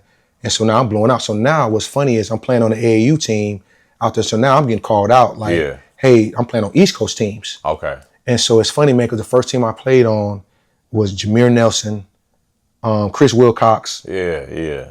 So we had a team. Like we was loaded. We was man. We out there on the East Coast, man. It's a different style of ball out there. Yeah. So now I'm learning a different area of ball, man. I'm getting better. Now I'm starting to get a lot better, basketball wise, fundamentally. So we killing. We playing out there. So now my recruiting took it through the thing now. So now I think my last 5 schools or 6 schools were Rhode Island. Okay. Yeah. Michigan, Oklahoma. Okay. Was Hollis Price? Hollis Price was my host. Oh, that's hard. That's why I signed with him. Yeah. Hollis is my dog. That's why. Cause he reminded me of Lil Rod. Yeah. They was shooters. They was fast. Yeah. They was people person, man. Mm-hmm. Like I used to tell them they was slickers. They was car salesmen, man. Them dude, they had the same personality, man. Yeah. So I felt right at home with Hollis right away. Mm-hmm. And so that's why I ended up signing, with Oklahoma. But I think in Wisconsin, not Wisconsin. My last school was Vincennes. Okay, yeah. Vincennes, because I liked Coach Drew. Coach Drew was a cool dude. Yeah. He was the one telling me, I want to get you to the 3. Yeah. And eventually get you to 2. Athletic wise, you're pro guys, but I want to help you. Yeah. Coach Sampson just told me flat out, I want somebody that can beat all the McDonald All-Americans. Yeah. I want somebody who want to beat their ass. Like that's how he showed. Yeah. And it's funny because at that time, after I committed, Yeah. Rosalind Ross, rest her soul, she was the top junior college player. She was my girlfriend in high school. Okay, yeah. And so they kind of used that. They used whatever, man. Yeah. And used her to sign there. Yeah. And then when my mom got sick, it's funny because after our AAU trip, man, we pulled into the gas station. I got my little car filling up. And Coach Ryan's right on the side of me. Yeah. He said, "Hey, if anything ever goes wrong, you always got a home here with me." Yeah. Like, he pumping gas right on the side, pumping gas. I talked to him. He was like, I love to have you, man. What you bring, we'd love to have. And so 2 months later, man, crazy in the summertime, right before I get ready to go for Oklahoma, mom gets sick. I end up staying. So they got a chance to release me. So I never even made it, man. Okay. But I, just kept good friends and was able to hang out with those guys, man, that I knew, from the team with Hollis and kept in contact with those guys. Even Coach Sampson is funny, man, because then he ended up being a coach for the Bucks. Yeah. Man, so got a chance to see him, eat dinner or lunch with him and talk it out. But just the way those guys coach, man, you gotta think about these Houston teams are all guys like me. Oh yeah, gritty. They gonna defend. They gonna You can't bet against them. Mm-hmm. You know what I mean? Because in tournament time, but that's what my connection was with that. So when I got on the East Coast, man, it blew up. I think it's crazy, man, because with the Palestro out in Philly, I had my first quadruple double at the game. Speak on that, bruh. So I think I had like 15 points, like 15 rebounds. I had like 10 steals and like 10 blocks all in one game. And it's kind of like unheard of, like it is at our age, at our time frame. Yeah. And I remember it like it was yesterday, dog. I was just on one. Yeah. Because Coach Burns, which was my prep school coach, he was hyping it up like, man, this is like the mecca of basketball. Yeah. Like the history in this place. Everybody in here do something great. Like he was like all the best players. Wilt Chamberlain, like he's just going down the line telling all the great players who played there. And I remember being locked in, like listening to him when he was selling it to us. I'm like, man, okay, I can try to get my name. Dog, I just was on one. Yeah. It was just everything that I already do, it just all fell in place. I'm on the line, up the line. Yeah. I'm still tap out, tip in, run the break. I was finishing around the basket. Yeah. I just was everywhere. I remember it like, and I didn't even know what that was. Again, I didn't know what that was. Yeah. And the guy who was at the scores table was coming over there, to tell coach like the numbers. And he was like, this is some Wilt Chamberlain, Bill Russell type stuff. For sure. He was like, we don't see this in today. Yeah. Like I just was in every play. I would just, my hand, if the analytics they do now with the plus minus, I probably would have the first almost. They would have been like a perfect, because my hands, I had something to do with the outlet pass, the steal, dunk. Like I had a part, I touched the ball that many times in that game. I was just effective in every part of the game. So when they told me like 10, like across, like it was crazy, man. Like for that. Let me ask you this, bro. Did any of your coaches be like Dennis Rodman? Dennis Rodman, especially when he was on the Pistons. This who he is. This what you could go for. Was that ever? Because that's what I see, bro. So I love Dennis Rodman. Yeah. Like that was even at that time frame, man. It's crazy because if you pull up the Oklahomas, after I signed with them, every coach gives their input of what you're going to be, and his put that the Oklahoma fans are going to love James Wright. Every game is like a slam dunk contest. Yeah. He's Dennis Rodman without the tattoos. That's what I was gonna say. They were like, he works hard. It's funny because again, once the stuff is gone, it's gone. Like, you know what I mean? But I started finding stuff now because of social media. A kid or something, one of my students will always bring something to me or send something to me. And I'm like, man, I forgot about this. And it was one somebody sent when I signed with Oklahoma. I thought I have it on this phone, but it's what they were saying about the summarizing, the signees. And that's what he said. He said, this kid brings this lunch pail and hard hat every game. Like the fans are going to love him. Yeah. They said every game is like a slam dunk contest. Cause my thing is, I just wanted to dunk on you. Like, I wanted to windmill. Like, I tried to windmill on you. Like, that's a thing. Like, and so it's crazy I'm gonna have to because use my files with you, bro. but guess what? It had to happen fast. Yeah. It has to happen fast because if I get to my spot, I'm jumping over you or through you. Yeah. Like I had figured that part off. If I get to this spot before you, I'm going through you or over you. Yeah. And I can go off any part. It can be off one leg, it can be off offensive rebound.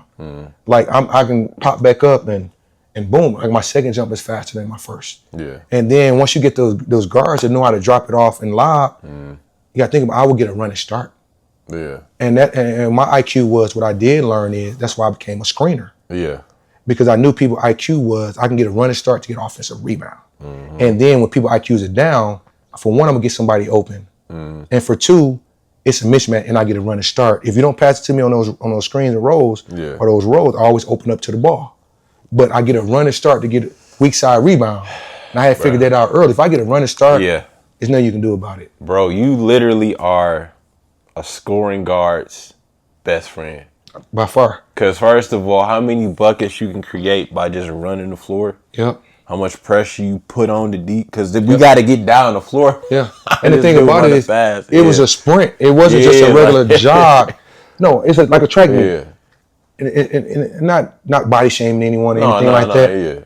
But at that time frame, I figured it out. Yeah. Dog ain't keeping up with me. Yeah. Outlet. Did they ever just send on free throw line? Did they ever just send somebody back? Like, no, we got to have somebody back. No, you got to box me out. Like I was doing, like if you ask some of them guards, it's crazy, man, because I never really get a chance to really talk about these things. Yeah. I again let other people do it, and then it's a part now. Everybody didn't have a camera. My best dunks and stuff was like stuff you can have a phone. These kids got phones. My best dunks when nobody was there. Right. Like in these games, like if you didn't box me out at the free throw line, like I would jump from right there. Like if I can get my foot in there first, I don't care if you boxed me out or if you did whatever. Now I had figured it out. I get my feet in there first. Yeah. I can vertical jump straight up and catch it. Yeah. Boom, or I'll bring it back down. Like there's nothing you can do about that. Yeah. Only person I ever seen really kind of do that was a lot of the guys. That was for my size. Yeah. But I was thinking those guys were 6'10", 6'11". Like those guys on that box right there, the big guys. Yeah. I would jump from that spot. It's to the point that I play games in there. Sometime I'll get on this part of it. And I'm figuring you out. I get on this part. Then the next side, I get on this part of the line. All where I can see how fast I can keep my feet in there. Yeah. And if I can't get it, I tip it. Yeah. But I wanted to dunk on you. Like I wanted to catch it off the rim. Like it's this thing they were talking about. Isaiah Thomas was yelling at Dennis Rodman and shoot around. Like, dog, why? Like we in layup. Like why aren't you doing this? And he told him, I'm watching everybody's. How they the ball come off there. I understood that lane because I knew that with my players. I didn't count the spins. I just took it for I knew that his shots always went left. Yeah. Or his shots always come hard, or his come soft for the front of the rim. Like I knew that per the people I was playing with. Robert Yander's shots all came off to the left. Like I paid attention to his shot form. Once he did that, like I paid attention.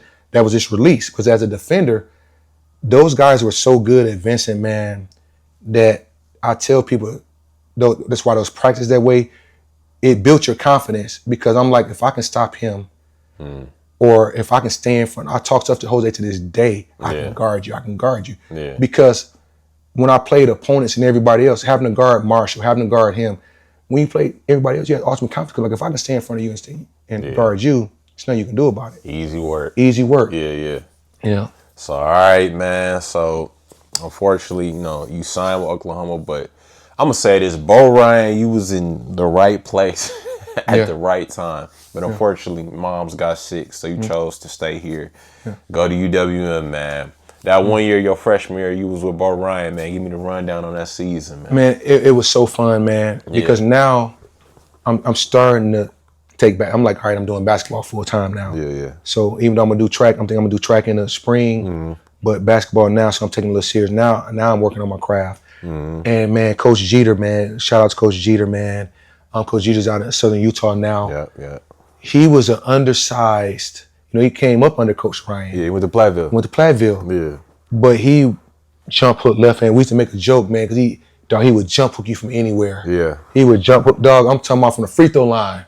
Boom. So when Dawg started teaching me that, he taught me to know the 4 different post moves: Dominique, Sigma. Like now I'm doing post stuff. Like I'm learning this stuff now. A little bag now. Now I got a bag because I didn't learn how to reverse pivot until then. I just was fast enough. My first step was boom, I can blow past you. Yeah. And if I get to that spot before you, there's nothing you can do but foul me. But now I'm working on my bag now. So now I'm doing post stuff midi. So everything midi down. I'm working on all that, man. And for Coach Ryan's system, it was perfect because I can defend all those guys. But as a screener, that's all I did anyway. Yeah. So I had just learned the offense, man. So I had a couple of games in Horizon League, man. I think we had an overtime game. I went 22-18. And then like the next game was 16-15. Like I had some. Out. Was y'all running swing? We was running the swing, man. Okay. And so that's perfect for you. It was perfect for me. Even though I wasn't shooting it shit. Like but for in the post, that spacing and I can drive from those spots, I had figured it out. And I had a good learning with Coach, man, because again, the preparation, and he was a people person. Like I can go in Coach Ryan's office, man, and shoot it with him, man, shoot the spit with him. Yeah. And you know, he was feeling his dad was around at this time, man. His dad was a OG, rest his soul, man. And it's just basketball all around. So now I'm embracing it even more, but at the college level, you know. Yeah. But then I'm still learning because I still didn't know how many games we got. I just know we played 20-something games, dog. And was Guard an assistant for him at the time, or so no? it was Jeter, Coach Guard, Gardo was the Coach Saul Phillips. Okay. So they had a nice crew, man, of guys, man. Okay, because I went to play with my freshman year. I played for his brother. Okay. That's how I seen like Jeter was in the Hall of Fame and all that. So I get it. I get it, bro. So you doing what you do. What was the difference you would say between prep and now you D1? What would you say was the thing it was regular, so bro? prep was like your AAU team for high school and then your high school team. Prep got all the guys that play basketball and per their position, they were the top of their position. Like we had Rasheed Hardwick, man. He was a 7'2" New York dude. He was transitioning for the big guards then. Like all the stuff that Wemby is doing now, Rasheed was doing it then. Like he was a New York cat. Of course, everybody think they can handle the ball. Yeah. But he was it was starting to transition for those 3 guys being the 6'9". Lamar Odom. Yeah. All those guys were starting to transition. Johnson, the one that had the car accident, DJ Johnson, he ended up having a car accident, but he was number 1 in our class. But he was a 6'9" point guard. Like he was everything. They was those 6'9" guys all starting to transit to that pro level.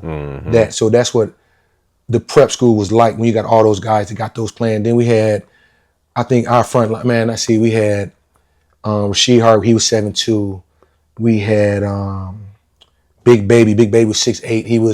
He was from Memphis. Thomas Jackson, he was 6'8", 260. We had Carlton Aaron from New York. They was calling him Baby Shaq. He was 7 foot, 320.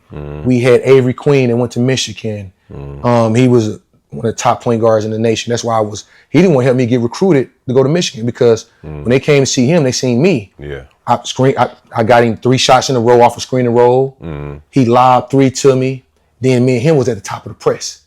So to see, and he was every bit of 5'5". Yeah. Fast, boom, boom, boom, but had a motor. He was from Cali. Yeah. And so they was coming to see him and seeing me and him go to work at prep. So that's how Michigan ended up. They were like basically same thing. Where this dude come from? Like I'm like, man, there's plenty of us. Like I'm basically speaking to people, and we're going to these tournaments and stuff for Wisconsin or for Milwaukee in general. They were like, basically like, it's nowhere in the world we shouldn't know about you. But that's a whole nother story. Yeah. But that's what helped it out, man. And like those Jesse King went to Texas A&M. Like we had, I mean, these dudes, Barry Thompson from Racine. People don't understand he was a pro. Yeah. He didn't even take basketball serious. He's one of those guys that was so good. He was so good that he didn't take it serious. Yeah. Like, you know, those guys, he come in, I'm talking about Barry had a bag. Yeah. Like, he's a dude, old school. He come down and shake you and laugh at you and then glass it. On both sides of the floor. They'll come, laugh, both sides, like just a pure talent. Yeah. And then we had a kid with the most I've ever seen since Spud Webb and Coach Jones, Eddie Jones I had. This kid was 5'6", man.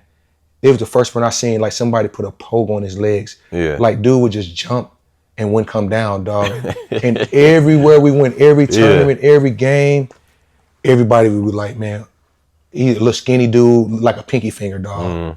And I'm talking about just a pogo. Boom. I think he ended up having a career.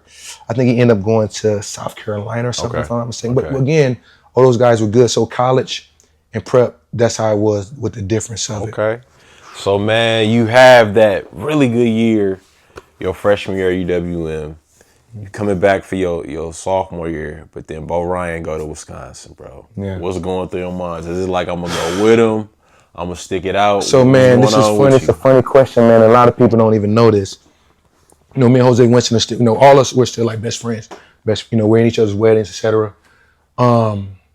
He was at Colorado at that time. So I'm recruiting him to come back home, to come to UWM. Yeah. Right?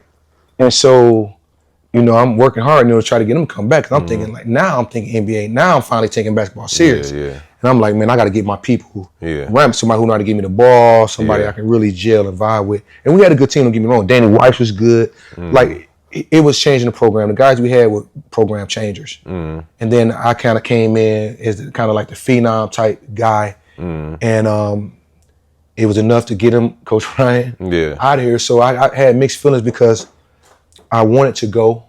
Yeah. Because two of my best friends, Mike Jackson, was there. So I hung out. The funny story is the football guys, Lee Evans and all those guys from Madison thought I went to school there. Because from Thursday through Sunday, I'm in Madison partying. State Street. I'm talking about State Street. I'm at all the parties, fraternity parties, sorority parties. Mike Ben, like I'm up there, like, so I remember me staying home from school, so I knew everybody. And so when we go to all those parties and hanging out up there, I take the Badger bus up and I'm there and then be back for class by Monday. That's crazy, man. So I lived like for my first 5 months of school, man. Yeah. And the funny thing is, man, we played the Badgers, right? When I was playing with W Milwaukee. Yeah. Man, they call it. Cell phones just come out now, right? Yeah. So now they catch calling me, man, texting, calling, like, wait a minute, how the hell he get a transfer? How do you get his transfer to go through? To this day, man, BJ Tucker, all them guys, they knew because they was from here. Yeah. But all those guys thought I went to school there because I was there that much. That's why I partied and hung out with the whole time with the athletes there. And so we ended up playing them, man. And everybody's going crazy, like, man, how did this happen? So that's like a joke amongst all us, man, that the football team, all those guys thought I went to school there because I had the accolades, you know. We be in the surf, we be up there playing ball. I'm killing. I'm hanging with the guys on the team, stuff like that. So when Ryan went there, man, I was like, this is a decision, man. My best friend here, man. I know all these guys, athletes, but I stood on Milwaukee. Like, I went to UWM for a reason. Yeah, that's real. I stood on that, and of course, Jose. Now I don't got him to transfer, right? Right. This cat right away. I know you ain't finna go and transfer and go up there. Oh, so you couldn't go? So I couldn't. Like you couldn't. I get it. I don't work to get you here. Then you booked with a And you know what I'm saying. So I was stuck, man. So I was excited about it. Like, all right, man, one of my best friends here. Yeah. I can still go up and matter. I can still go up there, but now I get the ball out. And do this, man. But then unfortunately, man, my sophomore year I broke my shin. Yeah, give me the rundown on that. Sound crazy, bro. You break your shit. That's like one of the hardest parts of your body. All bone. So it's the hard. So it's crazy. This is why I do what I do now. Yeah. So for one, your tibia is the slowest healing bone on your body and the hardest bone to break. It's the slowest healing and the hardest to break. So the wear and tear on my body, man, from all the sports. Yeah. Playing outside, you got to think about having a 45, 46-inch vertical. Yeah. Playing outside, knowing we know now, you ain't doing that destruction. You're tearing, and then with the karate, all that stuff is just never not sleeping, not doing all those things. You know, malnutrition pretty much. Right. You know, from that, man. So not understanding the importance of sleep and nutrition and those things, that's the difference between pros and Joes. Yeah. So to be a world-class athlete, and you got to think about it, going from jumping over people to coming back, throwing pump fakes. So the game, you know what I mean? So like, man, the world just changed, man, because it was a deep part, man. you going through depression, man. Oh yeah. Because now I'm thinking about NBA now. Like now when I finally get serious about basketball, like now I'm working on my jump shot. I got the 15-footer down. Yeah. Like now, dog, like I don't work on this. Like now, I don't figure out like if I shoot this 15-footer, because me guarding Joe Johnson was the hardest person I ever had to guard. Yeah. Oh yeah. In AAU growing up, he's the only person that ever put work on me. Yeah. No pro, nobody else ever did anything to me. Yeah. Because he had a 15-foot jump shot. Yeah. If you got a 15-foot jump shot, you can't guard a person like that because you're on your toes or they can drive. But when a person stopping and pulling up right there, you gotta play off of them and you can't play on them, if that makes sense. So as a defender, those guys are hard to guard. You gotta think about it. Outside of the 3-point shot, 70% of game winners is from where? Middies. The midi. Shea is bringing it back now, and he's hard to guard because everybody talking about this flop stuff. Dog, that's a skill. All those things, he's getting fouled. He's getting to those areas. It's just you don't know basketball. All Michael Jordan game winning shots are from where? From the midi. Kobe. Midi, same. LeBron James is the only one that damn going for a game winning shot. Because the rules is we mugging your ass for game point. Like we finna numb your elbow or poking your damn eye. Nothing easy. You ain't finna get nothing easy coming in there. And so I had just worked that whole summer, man. It's funny because that summer was the best summer for Milwaukee basketball. Dog, when I tell you we had everybody who played college basketball, I opened up the gym at UWM. So I had Engelman jumping from 5:30 to 9 o'clock at night. Yeah. His sweat box. Probably by the 15th game. And you know, when you get to college, you can't play no games. Yeah. Like you might get some with your team and you don't want to play with them no more. Yeah. Dog, I had the Vincent guys, those top 4 guys, Greg Brown, Tatum, Q-Mont, they were all coming down, right? We had LaVelle Felton. We had D.O. We had who else we had at that time that would come and just wreck shot all the time. Jimmy Foster, Mike Will, like anybody who played professional, like you had to come to that gym.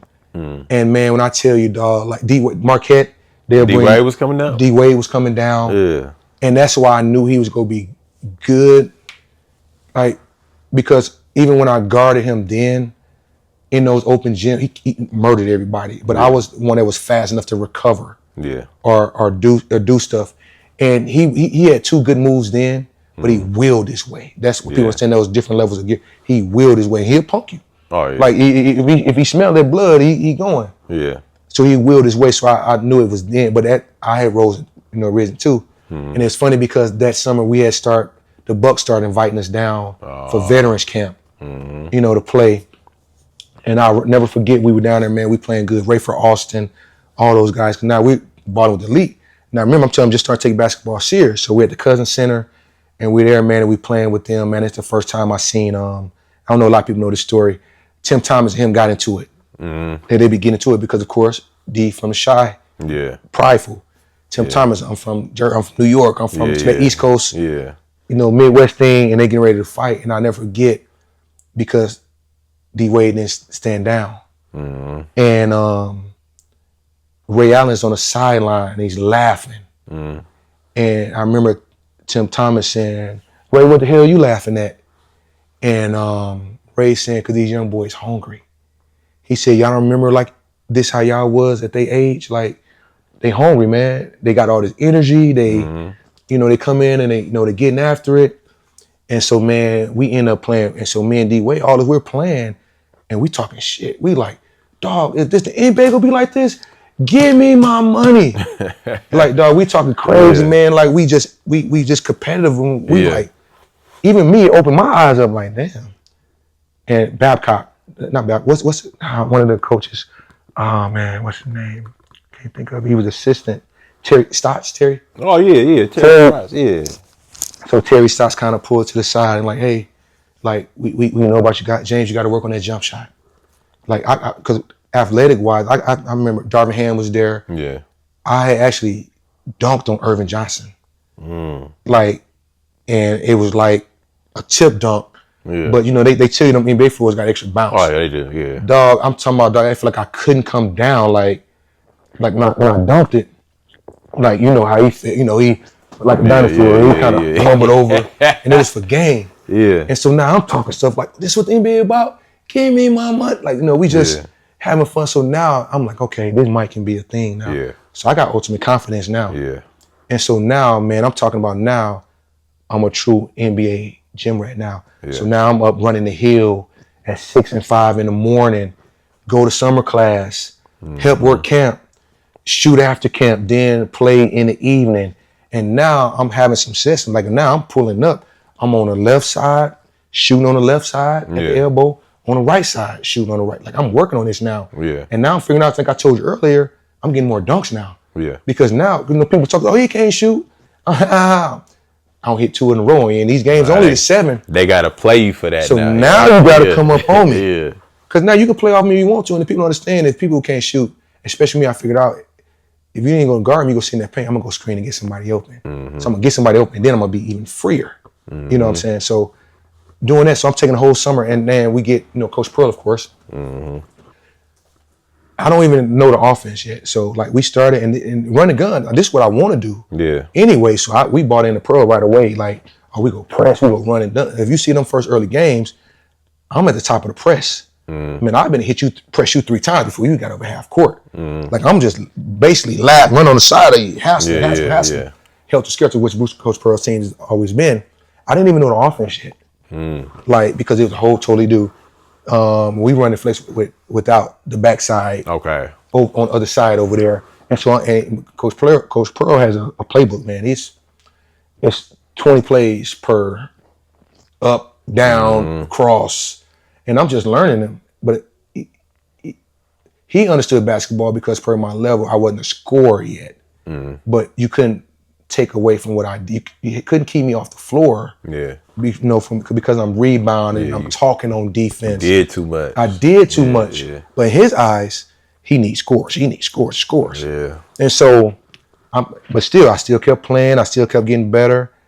And now I'm getting better. Probably about the 6th game in, I'm getting better. Now I'm starting to get numbers. So I remember what Stott told me, all you gotta do is average a double-double. So he said, you average a double-double, you write your own ticket, kid. Yeah. So that was all I needed to hear. You know, kind of get a confirmation from him, like you work on that jump shot, we'll get it. So that summer, man, I spent it, working on it. And those open gyms, like I said, they legendary. Anybody came to that gym, man, and Vail felt and rest his soul, man. Like he was probably the next thing to go. But he was caught up in that Milwaukee thing that we was talking about earlier of they didn't promote him. Like he did, he had a good college career or whatever, but he ended up having to go overseas. So he had to just sign a contract overseas, but he came back. He was like, bro, I'm working out with you. So 2 weeks up until then, because he was a frail, skinny little dude, man, but had it all. I wish who I can compare him to in the NBA right now. With his bag, the guy with bad knees from Roy. Brandon Roy. He didn't have all that bounce, man, but you're talking about just left or right, man. You couldn't guard him. Like he was just hard to guard because he can go both ways. But we worked out for about 2 weeks toward the end of the summer, man, a little bit before he got killed, man. And it's funny because he was telling people, because we joking around, he making muscles, because we had been at it. He'd lift with me in the morning. We go get shots, stuff like that. Was my workout partner for 2 weeks. And then we was playing in the paint, Midnight League. Yeah. And he was killing cats, man. And we stayed for one of his games, man. It was my homeboy. And he come down, he shook somebody and took off. Boom. And then everybody like, where'd that come from? Dog point over me and make a muscle. Me and Jay Wright been in the lab. That's when cats really started saying lab. Like we've been in the lab, because we would like, I would like, show me a crossover, dog. Like, show you. So like we'll be in there, and I had somebody to really share basketball with. I would give him some like my work ethic and things that I was doing, and he had all the tools. Like, so it hit the city hard, and it hit me hard when he passed, man, because he was next. Yeah, like he was probably be that guy who would be that guy to get picked from overseas, because it's hard to come from overseas if you're not a foreigner now. Yeah. But he would have been that next guy to play in the top league. Yeah, he can shoot it, three level score, and just you couldn't guard him. Yeah, I get it, man. So unfortunately, man, you go through the injury, AEWM. You know what I'm saying, you break your your shin. Now you coming back, man. What's the feeling like? What's the steps like to get back? And how was your confidence, bro? Just trying to, how did your game, all of that, your game change? You can't. Man, listen, man, it's so funny you say that, man, because I went from 206 to 288. Because you had to sit out that year, right? I had to sit out the year. I had to sit out the rest of the year. So I had to sit. That happened on December 10th. Unfortunately, I broke it against the Badgers. Yeah. At home at the Kalachi Center. And we had a chance to beat them. We actually up by, even, it's funny, man, because even they got me in an ambulance. And at that time, Columbia St. Mary, we had a hospital across from the dorms, right? Yeah. So I'm in the ambulance. They don't carted me off. And we were winning the whole game, and it came down to a side OB. Yeah. And I don't mean to rehash. Dog, man, we winning, bro. Yeah. Cause Jose's so funny. Yeah. Like, dog, like he's the dude that'll gas you up how you run through a wall. So before the game, he gassing me up. Yeah, Jay Wright, you finna get buckets. You finna kill them. This fool left us. That's what he said. This fool left us. Yeah. You know what I'm saying? And like I said, no, understand the business side of it. Yeah. And Coach, like I said, Coach Ryan is like, I just talked to him 2 weeks ago, man. Man, just like they great dudes, man. Yeah. But so side out of bounds play over here. Yeah. We're winning. We're up by 1. Yeah. We're winning. With 13 seconds left on a still fast break. Almost fast, like 3-on-2, 3-on-1. Coach Pearl called the timeout. Oh, nah, man. You thinking too hard on that one, man. All my thoughts. Of course, the road runner, Devin Harris. Yeah. Dev shooting a loft pass. I'm sorry, it might have been 6 seconds. Loft pass, he steals it. Damn. Don't steal him off to get it. Left. That's what we do. You shoot a passing lane, you go lock, it's gone. Ming. Tip it. Lay it up to win the game. Damn. Dog, so we got the game on in the radio in the ambulance. Yeah. So I haven't even left yet. I know you going crazy in that. I'm in there like, yeah. I'm like, please don't take me in. It don't hurt. It don't hurt. It don't hurt. I'm like, please don't. Let's not go. Let's watch it. So now, of course, this Wisconsin and UW, it's a big thing. So the guys, they got it on the radio. I'm in an ambulance, bro. And I'm listening. And I'm listening to play-by-play. Stolen. And when he said stolen, I already knew who did it. I didn't even see it. Yeah. Devin Harris with the steal. Layup. Badgers win the game. And we ain't been close to beating them. Like, that's, like, you know what I'm saying? Yeah. And so, man, that's why I got so much respect, though. The crazy thing about it is, outside of my family, Coach Ryan was the first person in the hospital that I woke up to. Because now that pain had kicked in, like they had to do surgery. It was a clean break. It was a clean break. All they told me is don't look down. Like, oh damn. So I never even knew, and they did so many wrong things. I know what I know now, but it was a clean break. Yeah. It didn't puncture out the skin, but it was. You see right here that. Yeah. It didn't. It didn't come out, but now I wake up, man. Coach Ryan is sitting right here on the side of me. That's real. He's sitting right here on the side of me. Yeah. You know, you know him, and then my high school coach, Coach Jerry DePerry, man, like Chief. Dog, he comes in or he calls my room and say I'd be down there. Yeah. So it was just so crazy, man. Like those guys who stood up, man, like to get me over, because now I'm like, cool, it's a break. They just saying, hey, you're gonna break, but not knowing it's the slowest in the bone. Not having the education of it. Wow, I'm thinking it's gonna be something 6 to 8 weeks, like an ankle turn. Or 6 weeks, you know, you break your bone. Dog, I was in a cast I was in a whole leg cast for 2 months. Damn. Then I went to the short cast for 2 months. Then they had to put a cast back. I mean, I went to a boot, but they were like, it's not healing right. So then they had to recast it. Then I go back to the boot. And so now, I'm like, cool, I'm still get back. I'm still cool. I'm still gonna get back. And so I started lifting. Yeah. I started lifting like crazy. In my mind, I'm saying, when I get back, I'm gonna be the strongest dude in college. Yeah. So I'm like, I ain't gonna sit around and not do nothing. Yeah. So now I'm doing 2 a day, sometimes 3 a game. So after I do my therapy, I go lift. So while they're in practice, I go lift. Before games, like while they shoot around and going through everything, that was for home games. I do therapy, go lift. Yeah. And so I went from that 206, 205 to 288. But it was mass. But then it was mass. Like, yeah. And then it's funny, man, because I just started drinking. I would always talk to 21 to start drinking. Yeah, yeah. So I just started drinking. So now I'm learning what it's like to be regular. Right. Go to a college party or do whatever, hang out.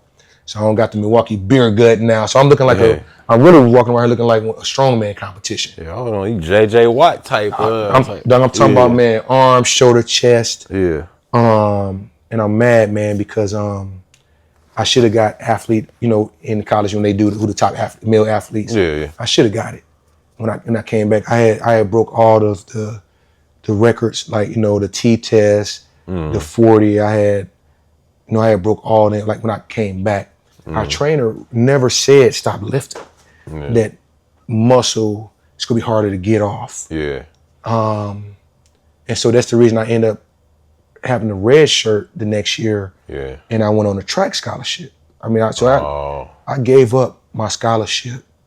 Like they had to get some so they can have a scholarship for one of my teammates. Yeah. Robert Sanders, who's one of my bros now, the business side of it that they don't, you know what I mean?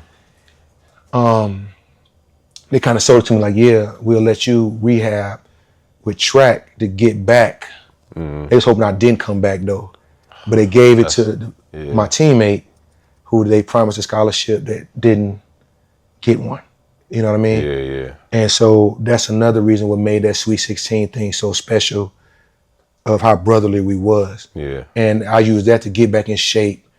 I never got my athletic twitch back down to where it was vertically wise, but I was still fast. Yeah. You know what I mean? I still learned how to do that stuff. And so it's crazy because now I was cutting weight. I got it down. I cut it to 260. I ended up getting it down to about 240. That was my stationary weight for the rest of college, but I still wanted it all the way down. Yeah. But I ran track to get back in shape and to break it down. Yeah. And then I was back on the team the next year. So that's why it's like kind of like unwritten that they don't talk about. That I took the track. I was still on the basketball team. But they let you hoop? But I didn't even practice. Nope, I couldn't even practice with the team. I get it because, I get it. I couldn't practice with the team. Yeah, I understand it. And so I did everything with the track team. Okay. And what's funny, man, is that I was still the fastest dude on the team at 260 and That sounds crazy. And so I was doing that. Yeah. And before our first meet, we put on spikes. Yeah. We spiked up, and then that's when my shin I was hitting and I run on my toes. Yeah. And it had flared back up and swole, so I never got a chance to really even get going in track because that summer that I was telling you about, I had really just started lifting weights. Yeah. And so I had clocked 3.4 240s, like in our conditioning. I had peaked height on our jump. I think I did a 34 standing, but then on our peak height I did 11.8. So I was getting this you over there over the white square. On our test. So I had broke all the way down. Like I was boom, boom, boom, all the way across the test. Man, let me ask you, bro, when you was 260 and you still got that athleticism, did you ever think, man, like, hey, man, this football might could be an option? So not yet. Yeah. Not yet, because this is the thing about me, man. I'm like an old man, stubborn type. Yeah. If it ain't insight, is out of mind. Okay. You know what I mean? What had to happen, I would have to be somewhere with some football guys. Yeah. And for them to say, because I'm the one that'll say, nigga, I can beat you. Yeah. I'm the guy to tell you I can beat you. And then I can show you. I can match and talk the stuff with them. Yeah. So I would have had to be around for you to say something to me crazy or something for me to want to do it. Yeah. Because since I didn't play, and it would have been different. That was my plan, because when I originally signed for Oklahoma, that was the plan. I was going to run track. Okay. There, And it was funny because one of the guys that was like, they're the athletes that I met, they were like, nope, they gonna end up telling you to play football. Like he was saying it because that summer for AAU, I killed it for AAU. Like I lit it up for AAU, man. I think I ended up getting third. National, like I had ran like 10-2. Like our relay team ended up coming in third. I think we when I got the stick for the relay, we were last. Which leg was you? I'm anchor. Oh, you okay? I ain't running nothing but anchor. I'm going to get you. Yeah. And by the time we left nationals, everybody was talking about me because I was a 6'5" guy in the 100. And then the same boat. Yeah. And I wish I had another year with Coach Joe, rest in peace, because I had just learned how to run. I was always last out the blocks. Yeah. You know, but I can get up and catch up. And I was stronger at the end of my race, which is why I wish I would have played with the 200 a little bit more or even knew that. But when I got with Joe, worked on my start, moved my blocks 2.5 feet back. Well, you ran with the Striders? I ran with the Striders. I did too. I ran with the Striders, man. Rest in peace to Joe.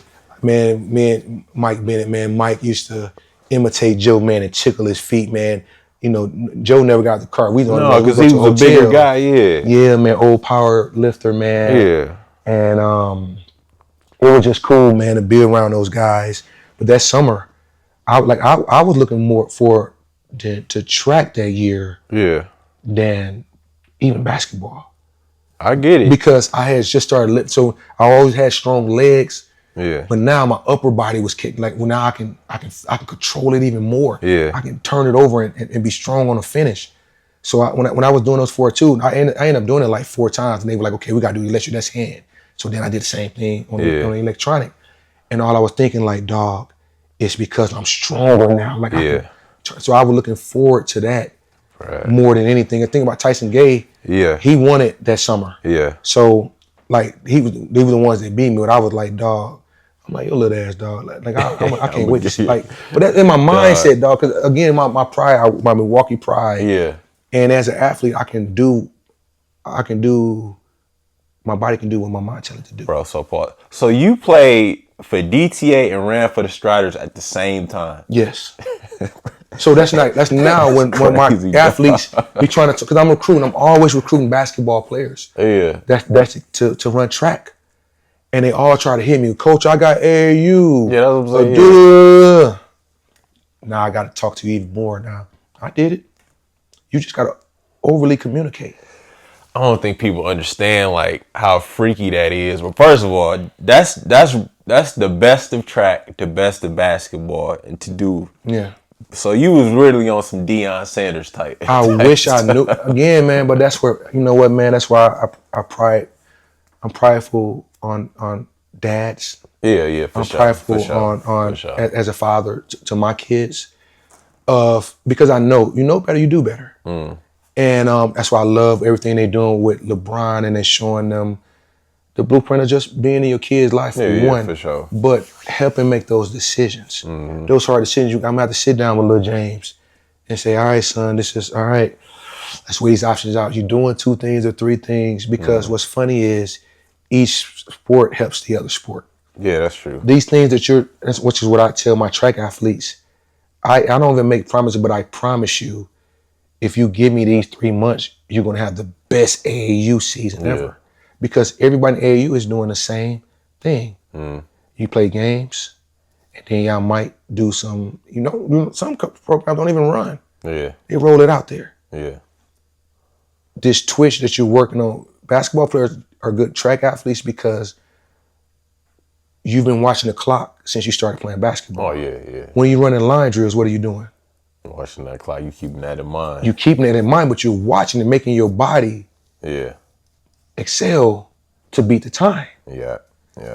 Most people go away from it thinking like, oh man, it's a lot of running, I'm not fast.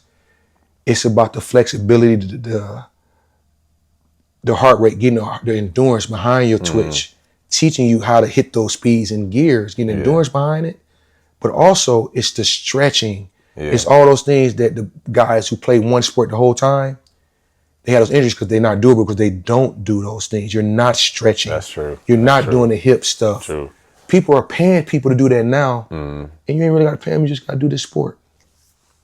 One question for you before we get to the Sweet 16 run. And it's a track question. Yeah. Keep it short and sweet. I think I know what you're going to say, but I need the people to know. You got one race, 100-meter dash. You or Demi Olame, who you taking? Demi, because Demi had Joe sooner. Yeah. Demi had, that's Demi, my dog, man, and he did it as a professional. Like but he had Joe early. Yeah. You know what I mean? So that was a different. Like now, my senior year, Prime, it'd have been a thing. Yeah. But he's like I said about Marshall. Yeah. He's a professional in the sport. Then he was the one. He had the newspaper article. He knew what he wanted to do. He was building up, to those things. You know what I'm saying? But yeah, of course. But the funny thing is, a lot of people don't know these facts real fast. Yeah. All the guys who beat me were 19. Right? Yeah. In track. Mike was 19. Yeah. BJ was 19. Yeah. Right? When you're 19, all the records in Wisconsin right now are about 19-year-olds. 19 is when your body is transitioning into manhood. Right. That's when your heart rate, that's when everything is turning over. It's turning over from teenager to manhood. So when you're running against those teenagers, at that time frame, you got the advantage. You have the advantage. It's like we call it, what they call it now, the reclass year. Yeah. Or what we call No Child Left Behind, or you flunked a couple grades. At that time frame, you have that advantage as a senior. Yeah. All the top records right now for the sprints are by guys that were 19. Kenny Benderrick was a 19-year-old senior breaking those records. You get what I'm saying? No slight on those guys. Like I said, they're professional, they're good at what they do, but it's definitely an advantage at that age frame in track. But if I had Joe for one more year, those guys wouldn't beat me. I hear you, man. Shout out to Antonio Freeman too. Oh man, Riders legend, man. You got me man. Looking back, man. So, dude, and we got to bring you back for a part 2. So, in terms of the Sweet 16 run, and this when I was giving you the game, like, bro, I followed that team from the beginning of the year to y'all making the tournament. So, just what was special about that team? You got Ed McCants, Joe Tucker, Chris Hill, Big Tiger, you on the team. So give me the rundown of that season, man. Did y'all know out gate? I did. You did? I did. Because me being in all these successful programs, that summer, man, of me trying to get back in shape. Now I'm on the team now. But that was the best summer we had of basketball. Okay. And Coach Pearl, as a professional, he didn't treat us like we were UWM. Yeah. He treated us like we were a top 25 program. Y'all was. Was y'all ranked during the year? No, at the end of the year we got ranked. Okay. But he set up our non-conference schedule was, Kansas. Yeah. Y'all beat BC that year too, BC, right? yeah. But that was during the tournament. But I'm talking about non-conference. Non-conference, the Horizon League was getting better, of course. Yeah.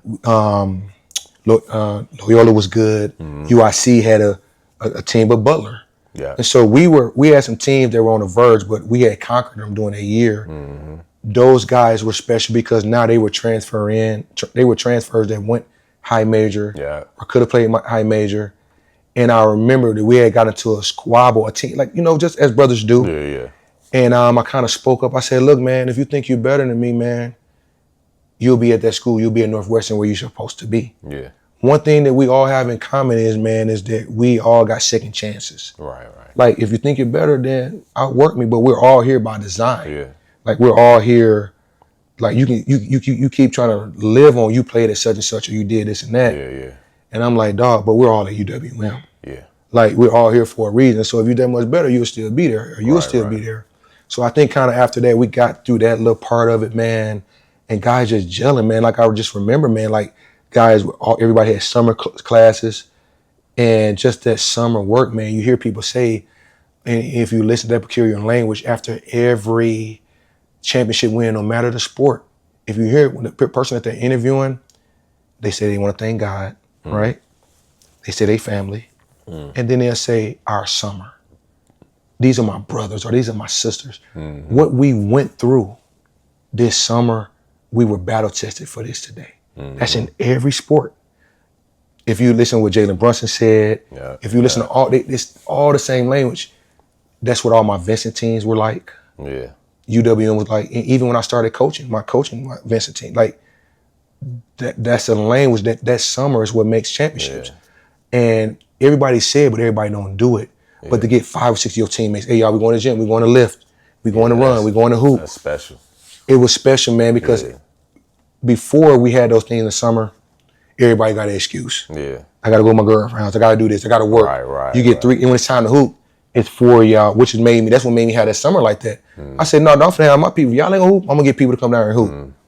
And so that kind of created that gauntlet because those guys are all like me. Yeah. When they come down, we created that gauntlet, man, that it was the thing to do. So now we got some basketball playing against every kind of talent. Bigs, guards, the top in the city.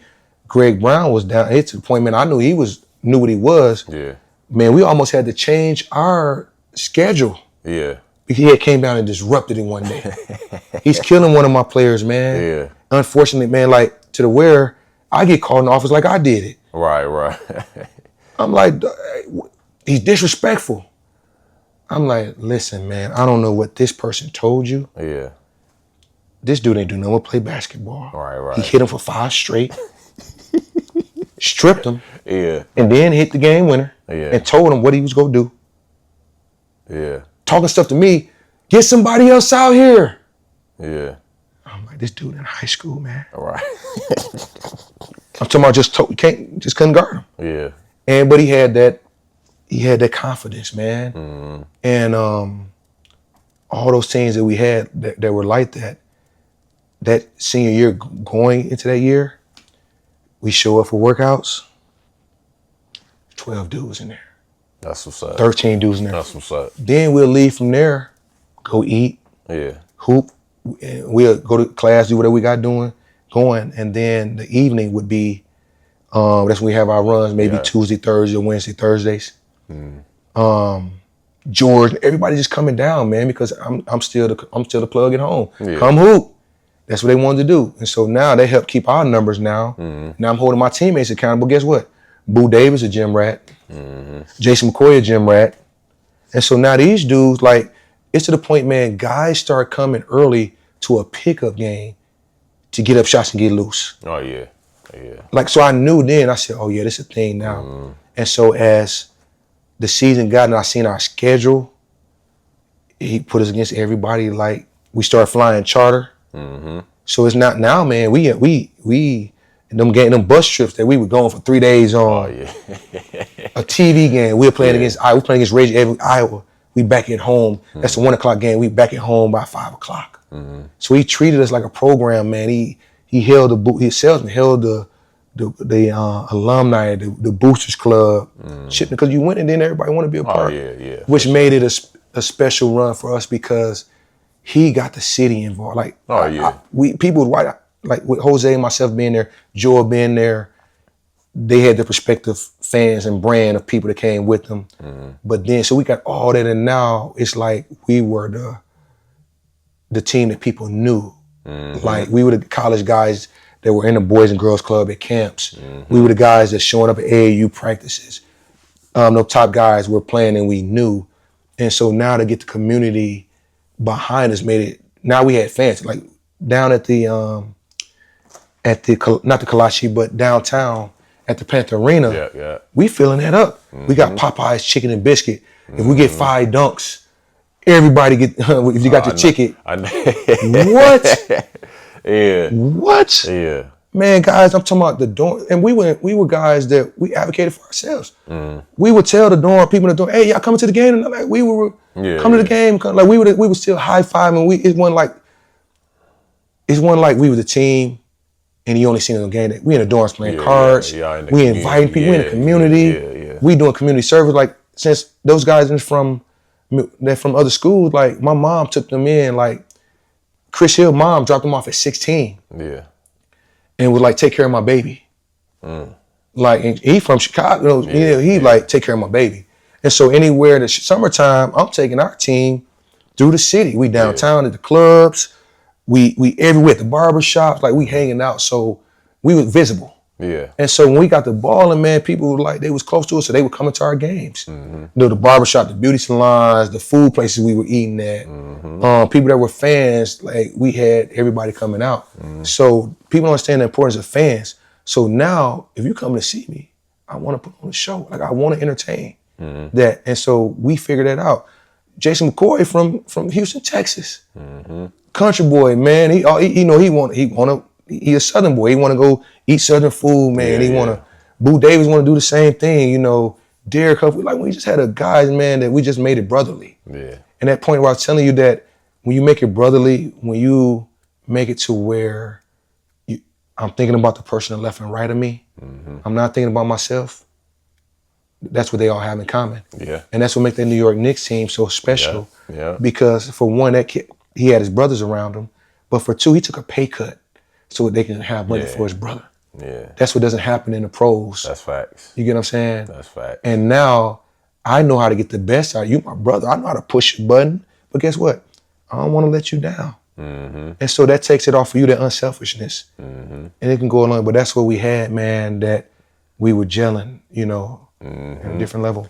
Cause y'all beat Butler to win the Horizon. They had Brandon Polk, really good player, but y'all beat them. It was UIC. Y'all beat UIC in the championship?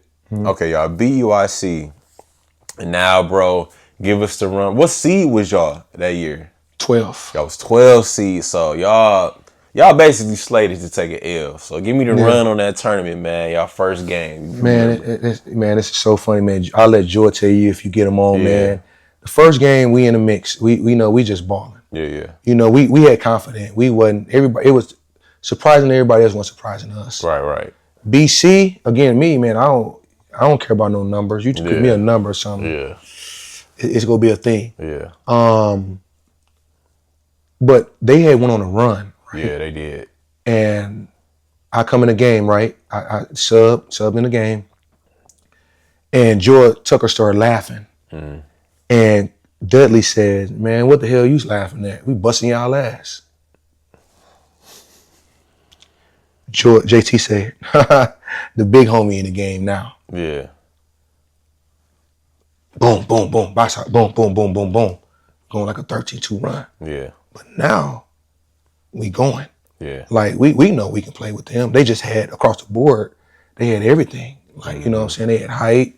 Just like Alabama team, they had real 6'10", 7-foot athletic guys. But Derek Ford wasn't no pushover that played for us, man. He just was injury prone. But I have been playing against these dudes, and I have been playing against height and size my whole life. You know what I'm saying? Wasn't nothing new. Wasn't nothing new. So the confidence that is instilled when we're together, it's a whole different thing. Like it's when you got the big homie to come in, it give you that little extra confidence because I got your back, I know you got mine. So that's what kind of made that whole thing dope and special because I knew what we did in the summer. I believed in those guys. We believed in each other. And then we had the city of Milwaukee behind us, man. Oh, for sure. I mean, it was crazy, man. People was coming out. You can be walking downtown, man, person will bust out there, like out their business. You got some UWM gear on for that time? Man, it was big, man. Oh, it was. And then have Rayford Austin, man, and those Bucks guys that we were hanging out. Or something. Man, they was talking crazy to us, man, just keeping us going, man. Like, that was special. Yeah, that's dope. Unfortunately, man, y'all make it to the Sweet 16. And man, y'all run into Illinois. Three-head monster. D. Brown, Darren Williams, and Luther Head. Yeah. Man. What's going on with y'all, man? So, man, we had a good game plan. Yeah, y'all was with them. Y'all was with them. So the thing is, man, we had a couple people that went off the game plan. And, I won't say it to this day, but, they were a good team. I think we were the better team. Yeah. Even Coach said that was the deepest he had been into his bench because those guys was exhausted. Yeah. And I think they could have beat North Carolina, but they had to go through it. Like, we took a lot out of them. We had like a hard region that they had, to go through. But that three-headed monster, they had 3 pro guards. Yeah. And the funny thing is, it was the front court that was supposed to beat us. Yeah. Because they had all the size 16. They had all the Augustine. They had all the big guys. Yeah. That one who hurt us is the three-headed monster. Those guys that play AAU together, they had continuity. So the scouting report is we had on them, but whatever one wasn't doing, the other just stepped up. Like they just played off each other. Like that was basically their offense. They played off each other. They all can score. D Brown was the true point guard, but he would move to the 2. Like they all played off each other. So where the mismatch was, they would go, and a couple of our shots weren't falling. And then we tried to get in a shootout with them. So you can't not do the assignment and then miss shots. Right. You know what I mean? Right. But we played good enough, man. I just wish that if we stick to the script, I'm confident enough to think that we win it all that year because I could vouch to that. You know, I could vouch to that because like watching y'all. Don't get me wrong. I loved Wisconsin that year. You know, Orlando was there, Wilkinson was there, Marquette had who they had. You know, I think D Wade might have been still D Wade, Diener, and Big Rod. No, Wade was gone. Was it just Diener? And, it was just Rod? Diener. But what was special about that year for Milwaukee basketball, we had at least 10 guys from the city that was in a tournament that year. Oh yeah, for sure. That year we had Shawnee Mack in a tournament. Yeah. Lou Chapman was in a tournament. Big Marcus, he was in a tournament. Myself, Tucker. Like we had at least 10 guys from the city that was in the NCAA tournament that year. That's damn near unheard of, man. So y'all lose that game. And unfortunately, man, if you just had to sum it up that season, man, what was you feeling, man? Just reflecting on that season. So, man, I loved everything about it, man. It didn't end the way I wanted to because I feel like Coach Pearl left. Yeah. Right. Yeah. Like we had a good. We went to the game. We had a good outing after the game. Yeah. You know, at our hotel, they had the room set for us, man, and. We knew how far we got. We was good. We wanted to do more. Yeah. But this is where it landed. We cool with it. And then at the end of the year, we didn't really we had a banquet, but he wasn't there. Yeah. You know what I mean? He sent a video. Yeah. And because, all I remember him saying is, yeah, guys, I'm going to hang down here for a little bit. And then I'll see you guys when I get back. Dog, next thing you know, 2 days later, Bruce Pearl had signed with Tennessee. Okay, I'm going to have to pause it there. Pause it there in terms of a part 2. I might even come to Nicolay, man, and get the part 2 there. But okay. Story crazy, man. Just going. I still can't believe you played for DTA and did the Striders in the same summer. Like, if you understand how much time and effort both those sports take, and you did both, that's crazy, man. The stuff you did for Vincent, bro, just coming from East St. Louis, breaking your shin, bouncing, went from 280 to 288 to 240, bro. The shit, like, that's freaky, bro. So just to do some of the things you did, man, it's a testament to your hard work and your dedication, man. So if you just had to sum part 1 up, just with your journey, man, what you saying? Man, I would say God is good, man. Oh, no doubt. Man, God is good, man, because through my trials and tribulations, man, I know I got a praying family. Yeah, for sure. My grandmother, man, rest her soul. Rest in peace to her. And my mom, man, my mom was just a hard worker, man. Like, and I didn't even know my mom played sports. So, man, just to sum it up, man, I had great people around me. Eddie Jones, Derek Rogers, Rodney Hickman, Jerome Battles, the guys that stepped up, man, for me. Coach DePerry, like my coaches went to that, but those other guys, those pillars with Eddie Jones and Sam Williams, like those guys, man, like they pulled me and said they didn't want to tell me that you can do anything. Yeah. Like they started getting on me, giving me opportunities, support mentally, man, because I went through depression. Yeah. From that. How can you not? You know what I mean? To go from a world-class athlete to throwing pump fakes. That's crazy. You know what I mean? The nigga, I'm not gonna be able to provide for my family now because I put all my eggs in that basket. You know what I'm saying? So man, it's cool now to be able to which is why I coach the way I do. Yeah. And I'm proud to say I'm a good coach. I'm a humble guy that I know what I'm doing.